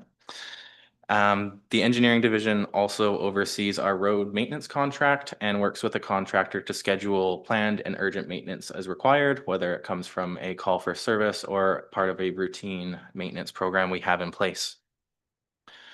For capital projects, the district works on progressing designs to functional levels to allow for grant applications and funding to reduce the financial burden on the district, while working to supply much needed infrastructure improvement projects. Currently, we are in progress of finalizing the Charter Road South and Charters Road intersection design in conjunction with the Ministry of Transportation and Transit. We are also continuing to progress the Throop and Phillips corridor connector design, and a number of grant applications have already been made to aid in funding this project. The district also works with MOT to bring functional designs of Highway 14 from the bridge to Whip and Spit Road to a 75% functional design, allowing for future grant applications and clear identification of off-site improvements for projects along Highway 14.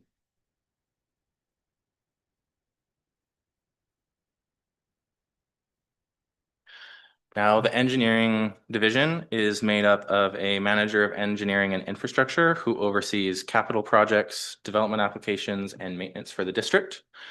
We also have two lead engineering technologists, one who focuses a majority of their time on development applications, and the other who focuses a majority of their time on capital projects and ongoing maintenance. We also have two engineering technologists. We currently have one of those positions filled part-time, and we have one of those positions vacant. These two positions are intended to provide support to the daily activities of the engineering division, including conducting on-site inspections, releases for highway use permits, and support and development reviews and other services as required. These positions are quite flexible, and they're able to provide support through various means, not only to engineering, but also to other departments. Overall, the engineering division accounts for 3% of the total operating budget for the district.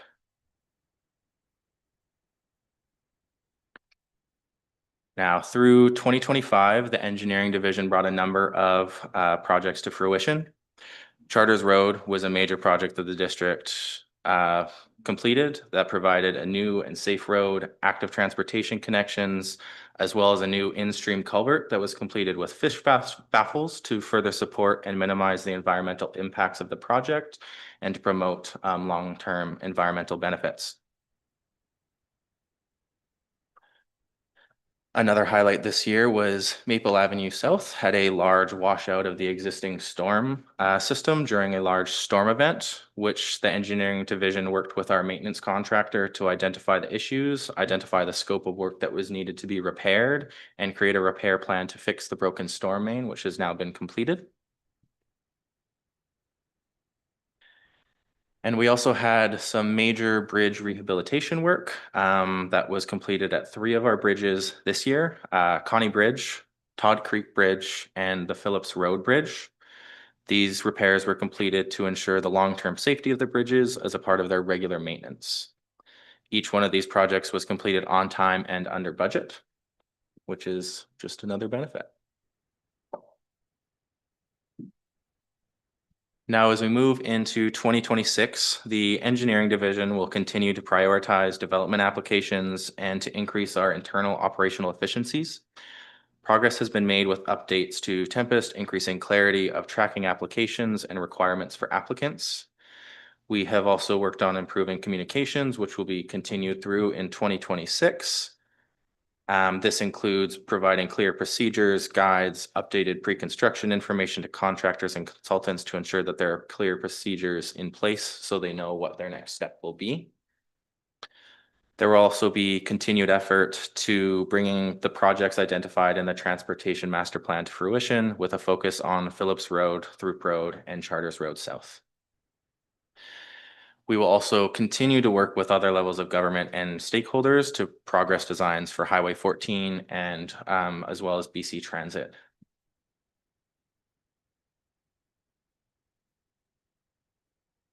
Now we have a number of service drivers and challenges that we face today.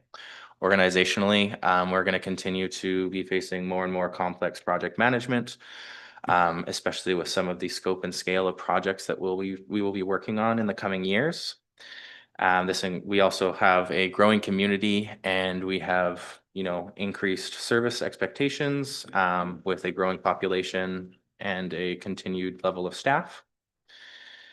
We also will continue working with other intergovernmental organizations such as the Ministry of Transportation and Transit and BC Transit to continue moving any projects with them forward.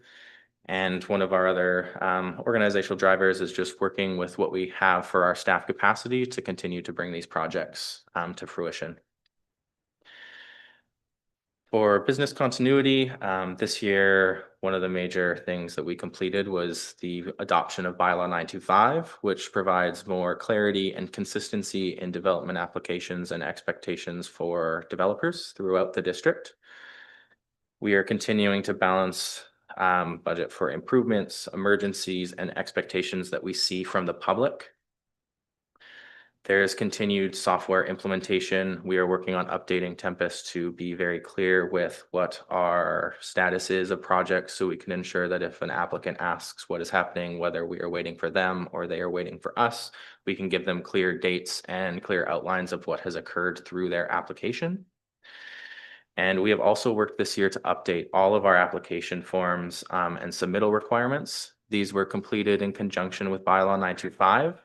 And they allowed for us to update our forms to be more current and also allows for them to be filled out online rather than needing hand filled out copies that are then scanned and submitted and kept, which just makes it a little bit easier on our end for tracking. Now, some of the financial pressures that the engineering division faces includes the ongoing inflationary impacts of materials and labor costs. We see they often exceed inflation and they are continuing to grow. We have a commitment to avoid service reductions, even with increased demand and an increased growing population. We want to ensure that we provide the same level of service here and in perpetuity in the future. To put it very simply, we're serving more people with the same amount of resources internally. Now, some of the key indicators that we saw in 2025 were, we had around 374 calls for service. 288 of those were for roads, 47 of those were for drainage, 35 for signage, and 4 for blasting concerns. A couple of key notes on the key indicators for 2025. The number of highway use permits is lower than what was in 2024. This is part of our ongoing operational efficiencies. So previously, highway use permits needed to be applied for to have a building permit issued. We have now combined those two processes into one. So while there are not additional highway use permits, we are still going through that same process, but we're making it simpler and clear to applicants, and ensuring that it is just increasing our internal efficiency. So we have less open files, but we are still managing to complete the same level of work. Another item to note is there's been an increase from 5 to 6 bridges. This is more of a technical consideration. Phillips Road was previously considered to be one bridge. They are technically 2 separate structures. So now we are considering them as 2 separate structures. And they've been identified as two bridges. So we now have a total of 6 within the district.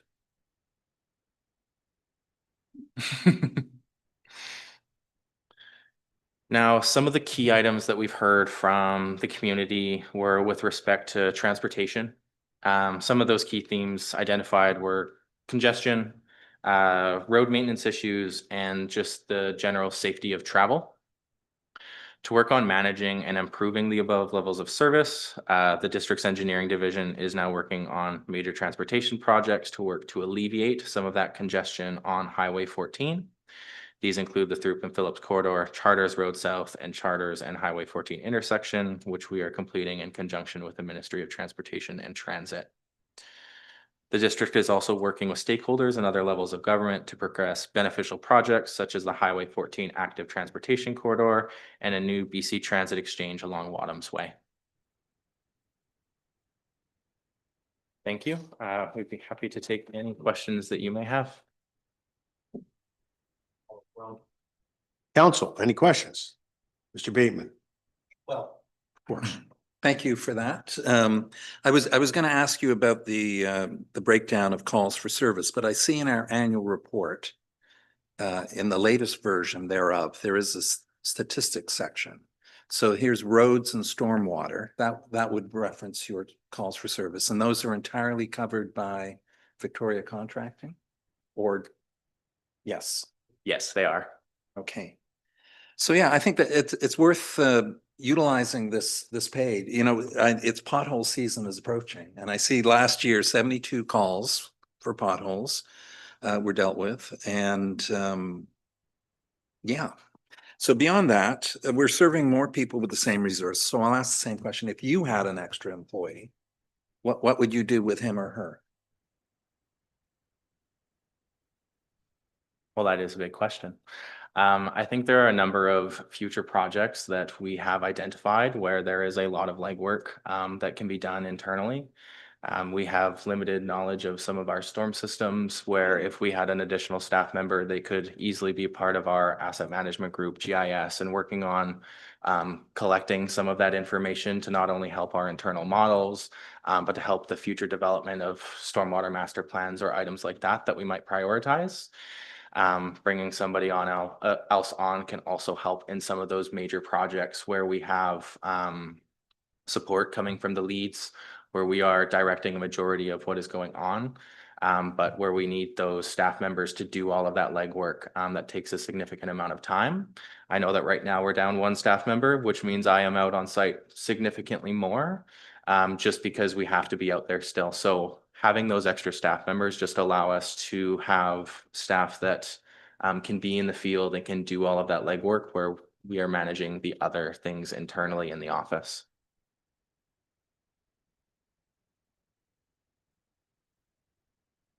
No, I think It's on. No questions. Pretty happy with that report. We have one brief question. 27.9 kilometers of multi-use trails and sidewalks. I always get asked about sidewalks. So are they combined when you say multi-use?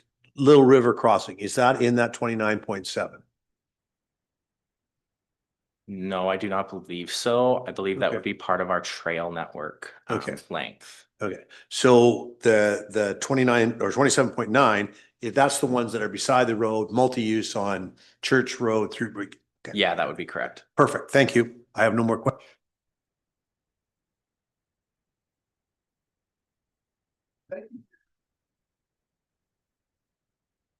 Good afternoon. Last presentation.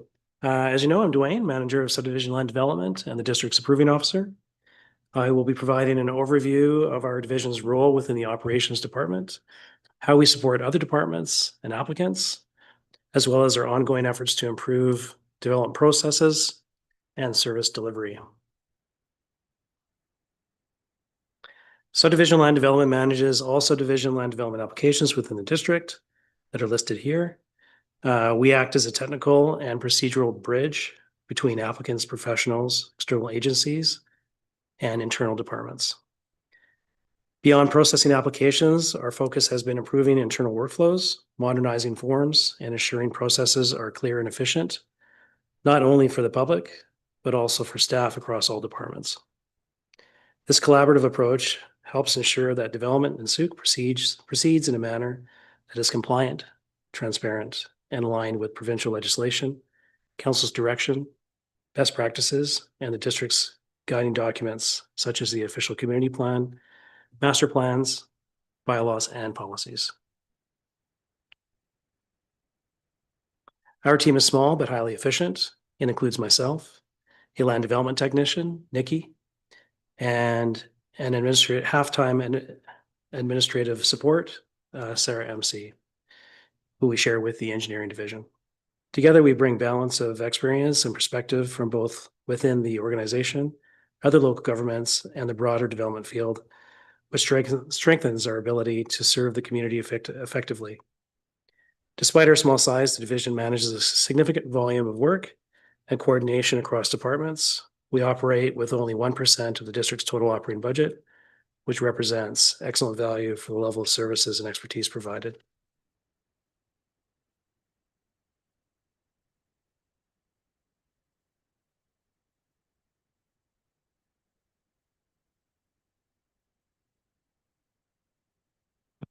Sorry, I didn't even, my mic was off. This slide gives a snapshot of the division's activity for the first 3 quarters of 2025. We managed nearly 16,000 emails, processed or completed 49 applications, and reviewed 44 development proposals, such as rezonings, development permits, design drawing assessments for the planning and engineering divisions. The team also contributed to several policy and bylaw reviews, including the official community plan and new subdivision and development standards bylaw 925, which aligns with council's direction and best practices. We maintain full staff retention and continue to advance subdivision approvals, resulting in 40 new lots created in the first 3 quarters, 191 lots with issued PLAs, and 47 lots pending PLAs, currently under review, nearing completion, to be completed in the 4th quarter. In addition to these operational activities, we facilitated the development of new application forms and process improvements within the Tempest systems. These updates are improving efficiency and consistency across multiple departments.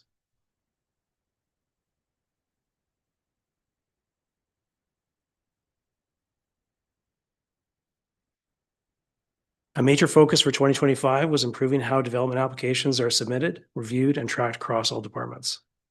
Working with colleagues in planning, engineering, building safety, fire, and parks, our division helped design and finalize a full suite of new application forms to replace outdated versions.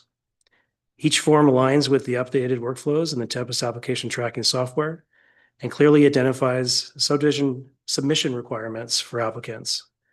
Our division also supported the adoption and implementation of the new subdivision development standards bylaw 925.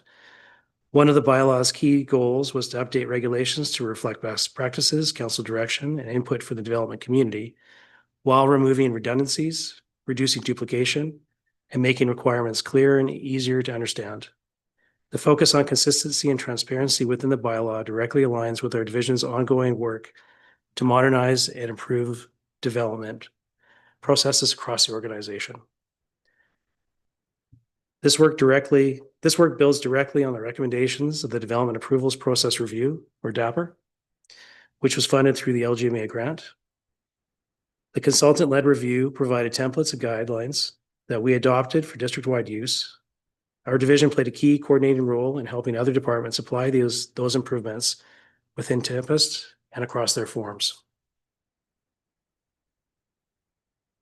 These improvements form the foundation for the next phase of digital service delivery including e-apply, and will follow online application submission, and the development tracker, which will give applicants and the public real-time access to application status updates. Collectively, these initiatives have improved efficiency, consistency, and transparency across multiple service areas, supporting council's broader goals for accessible and effective development processes.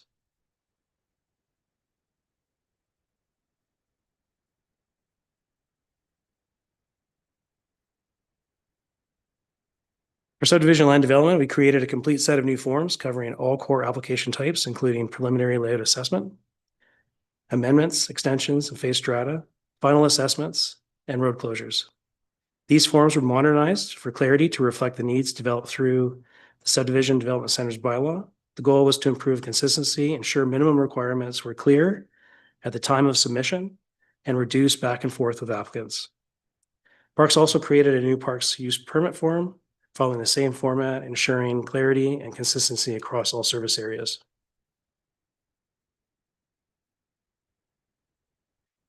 These improvements form the foundation for the next phase of digital service delivery, including e-apply.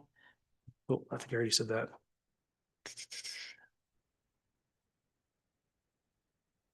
No, sorry.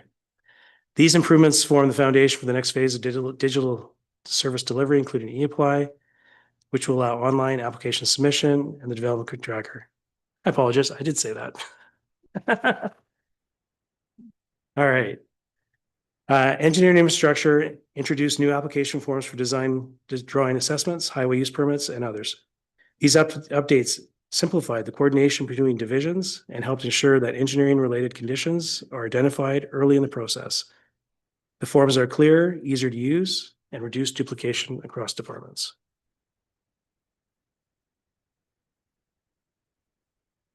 Building safety saw one of the most significant improvements. The previous building permit form was a single, very large document that covered multiple permit types. It often became a choose-your-own-adventure experience for applicants, requiring staff to guide them through which sections and details applied to their project. The new forms replace that approach with separate, clearly focused, applications based on minimum requirements for each permit type. This makes the process much user-friendly and reduces the confusion for applicants. Each new form also outlines exactly what information and drawings are needed for review, so applicants are less likely to feel that new materials are being requested later in the process, of which the same can be said for all new forms in each department.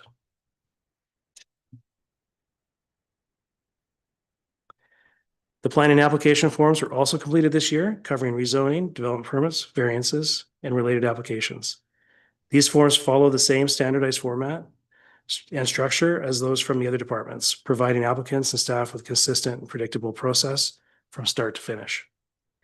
Every development-related department in the district is using these modern, fillable, and standardized applications, of which is a major step forward for improving the overall applicant experience.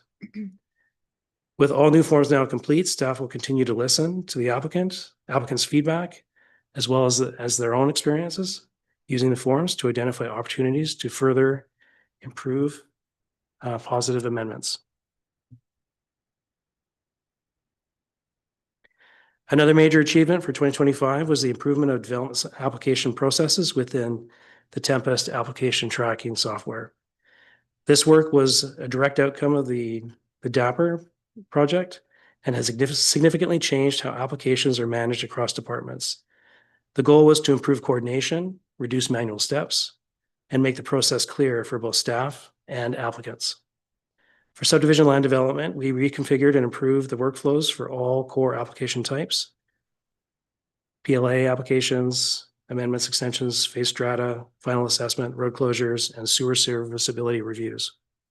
Similar improvements were completed for engineering, building safety, and corporate service applications, with planning scheduled for future configuration once their internal capacity allows with the adoption of the OCP.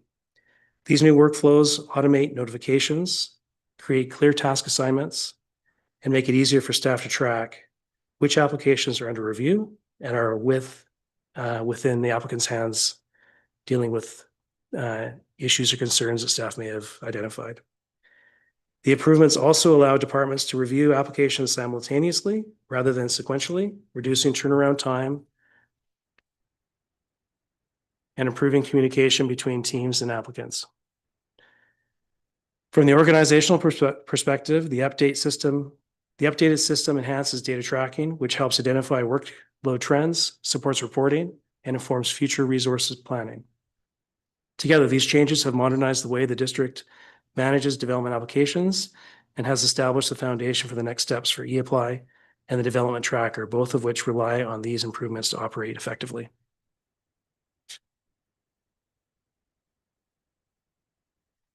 Looking ahead to 2026, our focus shifts from developing tools to fully integrating them into daily use and continuing to refine our processes.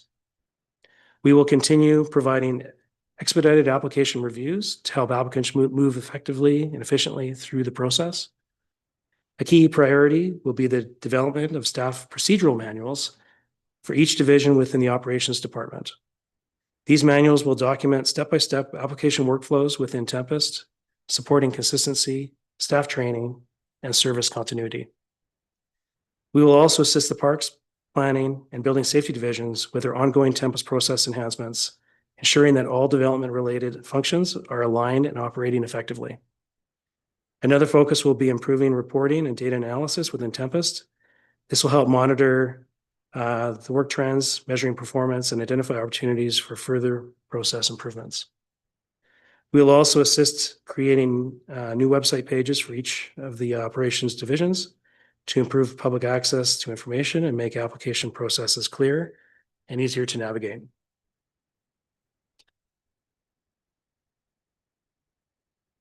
From an organizational perspective, the updated system enhances data tracking, which helps identify. I did it again. Sorry, flipping pages.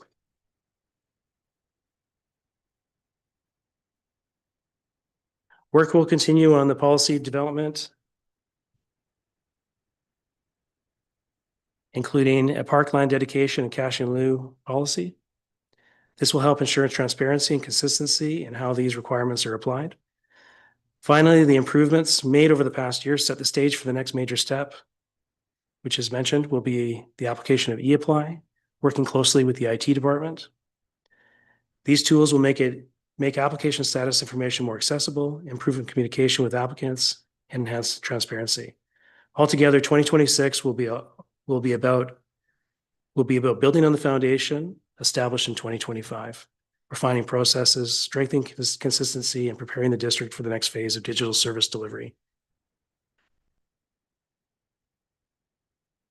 In summary, 2025 was a year of strong progress for subdivision land development. We modernized our application processes, improved internal coordination, and built the foundation for the next phase of digital service delivery while continuing to provide efficient application reviews and clear, consistent, and timely communication with applicants and staff.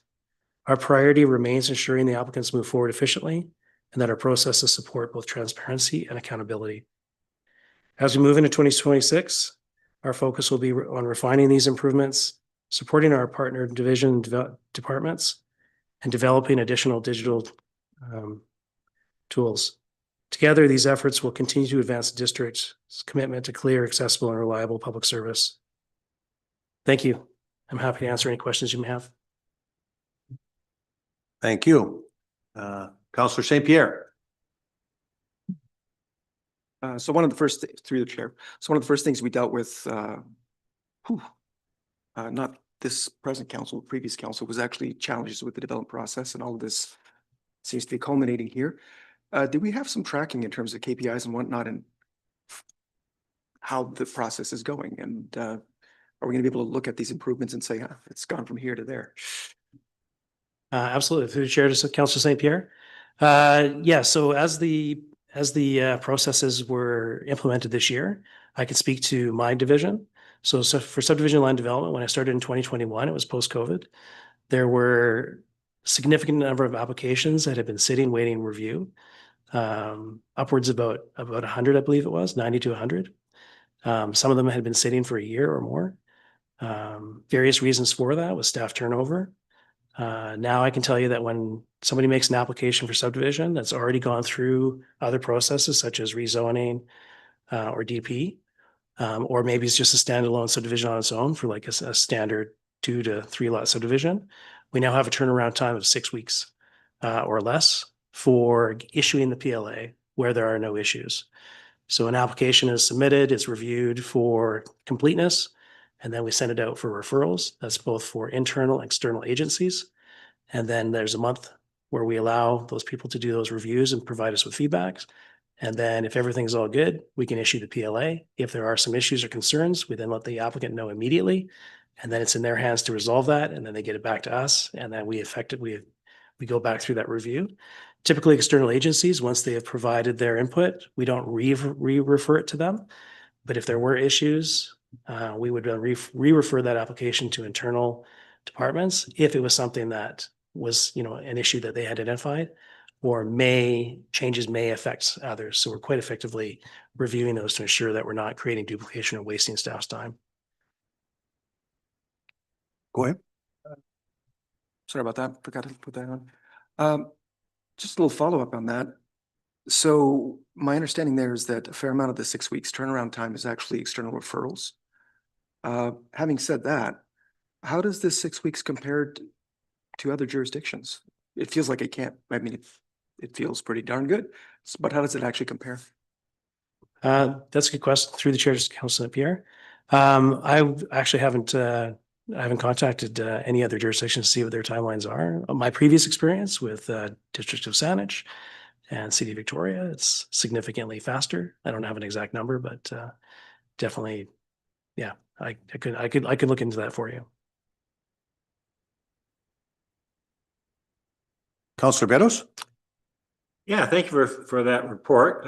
Really pleased, echo Councilor St. Pierre about the turnaround time. I mean, that was just such a headache for us a few years back, and I hear very little about it now.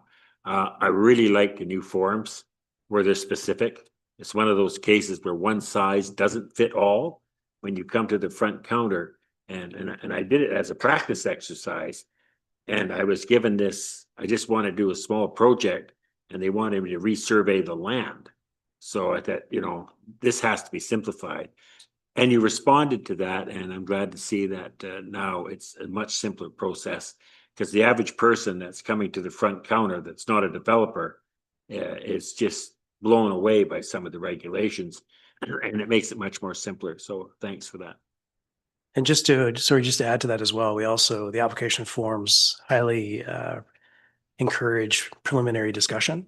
So we have preliminary application meetings with developers that have larger projects in mind, and then anyone who's doing something smaller, they can meet with us, or they can have a conversation with us on the phone, and we walk them through all the steps.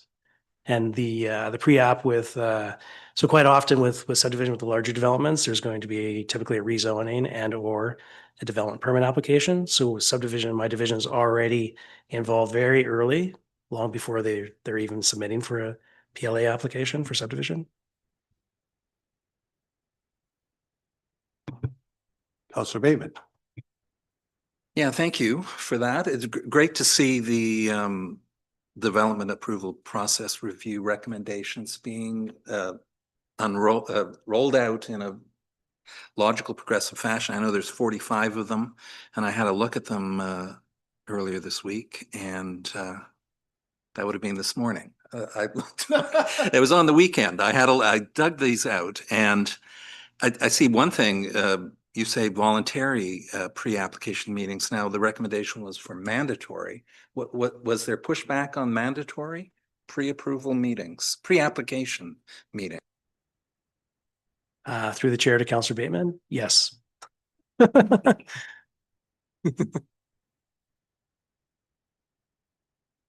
These new application forms. Did you utilize in other municipalities best practices to incorporate them here? Through the chair to Councillor Bateman. So the templates were developed with Urban Systems. So we did have a look at many of our neighboring jurisdictions as well as on the mainland, and basically picked what we thought was sort of the easiest to read. That was our primary focus, is put ourselves in the shoes of the applicant or the layman. And is this going to be easy to understand and follow? And these are living, breathing documents, so we will always be looking to create improvements for them. So certainly not a one and done. Okay. Again, Councillor Haldane's not here today, and I'm curious, kind of his questions from the Suit Builders Association perspective. Have you had feedback from that group in terms of these new application forms? Through the chair, my understanding is that Director Chris Marshall has attended some of the Suit Builders Association's meetings, and that his general feeling is that people are generally satisfied. But again, we are completely open to hearing any feedback and improvements that someone may want to suggest. Okay, two more quick ones. Recommendation 11, only complete applications will be accepted. Is that the mantra? Through the chair, yes. So that has actually helped significantly. That is an item that the province identified, which is one of the reasons why the DAPR grant was based on that kind of feedback. So jurisdictions across BC identify that if a district is receiving incomplete submissions, that it makes it very difficult, a lot of back and forth. So yes, we've taken the hard stance that only complete applications can be accepted, but with the pre-application process, there's a lot of feedback. And we've already experienced situations where we're getting complete applications and very little issues from that point of view at this point. And finally, I was just curious about your stats on the PLAs. Is there clear evidence that we've had a slowdown this year? Through the chair? Yes, there definitely has been a slowdown of applications across the board, from building permits all the way up to subdivision, rezonings, et cetera. In the last few weeks, though, we've received a number of inquiries related to potential for subdivision. So I'm hopeful that that's a sign that things are picking up. This is directly related to the economy, politics, tariffs, et cetera. The market is really tight out there, as we all know. But I'm hopeful, based on these recent inquiries, that things are looking up. Thank you. Only a couple little questions. So I think Councillor Bateman touched on it. We only have 40 lots created in 2025. That's correct. PLA. Yeah. But 47 more expected by the end of 2025. So we have, in the first 3 quarters, we've approved 40 applications. We have Viewpoint Estates is currently under review for subdivision approval. That's 32 lots for phase 5. Phase 4 is nearing completion, and that is an additional, I believe, 29 lots. Nixon Way. So in Sun River, the Bearland Strata up there, I believe there's 21 lots. The applicant informed me that he's getting close. So yeah, there's been a lot of people that are nearing completion with larger developments. So it should be by the end of this quarter, by the end of the fourth quarter, or early in the new year. But certainly Viewpoint Phase 5, we're probably going to be approving that tomorrow. Okay. And then in one of your action items, PLA extensions, are we finding that number going down with the improved processes? Because well, an extension, so a PLA, when it's issued, is good for 1 year. So an applicant, a PLA is the list of conditions to meet subdivision approval requirements. So at that point, it's really in the applicant's hands to work through those steps. So next step after issuance of the PLA is working with the engineering division through the design drawing assessment application. That's the works and services where the rubber hits the road and a lot more detail is provided. So if, like, for a motivated applicant, they can certainly get through things within a year, but quite often it could take 2 to 3 years for an average application. Larger ones could be longer, depending on the amount of work that they have to do on their side. so, and in your list of requirements for permits, electrical still is not here. So I assume it's still with the electrical branch services of British Columbia? That's correct. Technical Safety BC handles the electrical permits for this area. Okay, thank you. And because this is new, I would like, I think people have touched on it, is the KPIs coming out of this. What is the actual average turnaround? And I look forward to year end before and after the improvements. Like, I mean, I can't expect, yet the turnaround time to be measured because there's such a low number, but I'd like to see what's our average number of PLAs lots created in any given year. And I know this is an off year. Just seemed like 40 seems like really low to me. Well, 40 is the total number of lots so far for the first 3 quarters. But prior to the recent slowdown in the economy, we're receiving about 20 applications per year. Last year, I believe we received 3, and this year we have 4. But not to worry about that, because with the number of in-stream applications, there's still plenty of work that we're working through. So usually it's like once we've issued a PLA, like I said, it takes some time for that to go through. There's a lot of back and forth with the applicants. So the slowdown today is kind of realized 2 to 3 years from now. And it would just take 1 year to get us back up to speed where we're completely, working at full capacity. This is what's allowed my division the opportunity to really help other divisions and departments improve the processes. This is how it used to be before the building boom. There's always like an up and down, ebb and flow period. And in the slower times, that's when policies like the official community plan, master plans and all that are able to be focused on. But throughout the building boom, it's just been go, go, go. And that's why there's so many of our policies and everything that are out of date. Yeah. And I One worry of the about contributing factors. only a comment. I worry about the ebbs and flows because that has a tendency to affect the market. Absolutely. The shortage of supply actually seems to drive up the price, which is counterintuitive to what you want to happen. Okay. So seeing no more questions, Councillor St. Pierre is ready for the motion.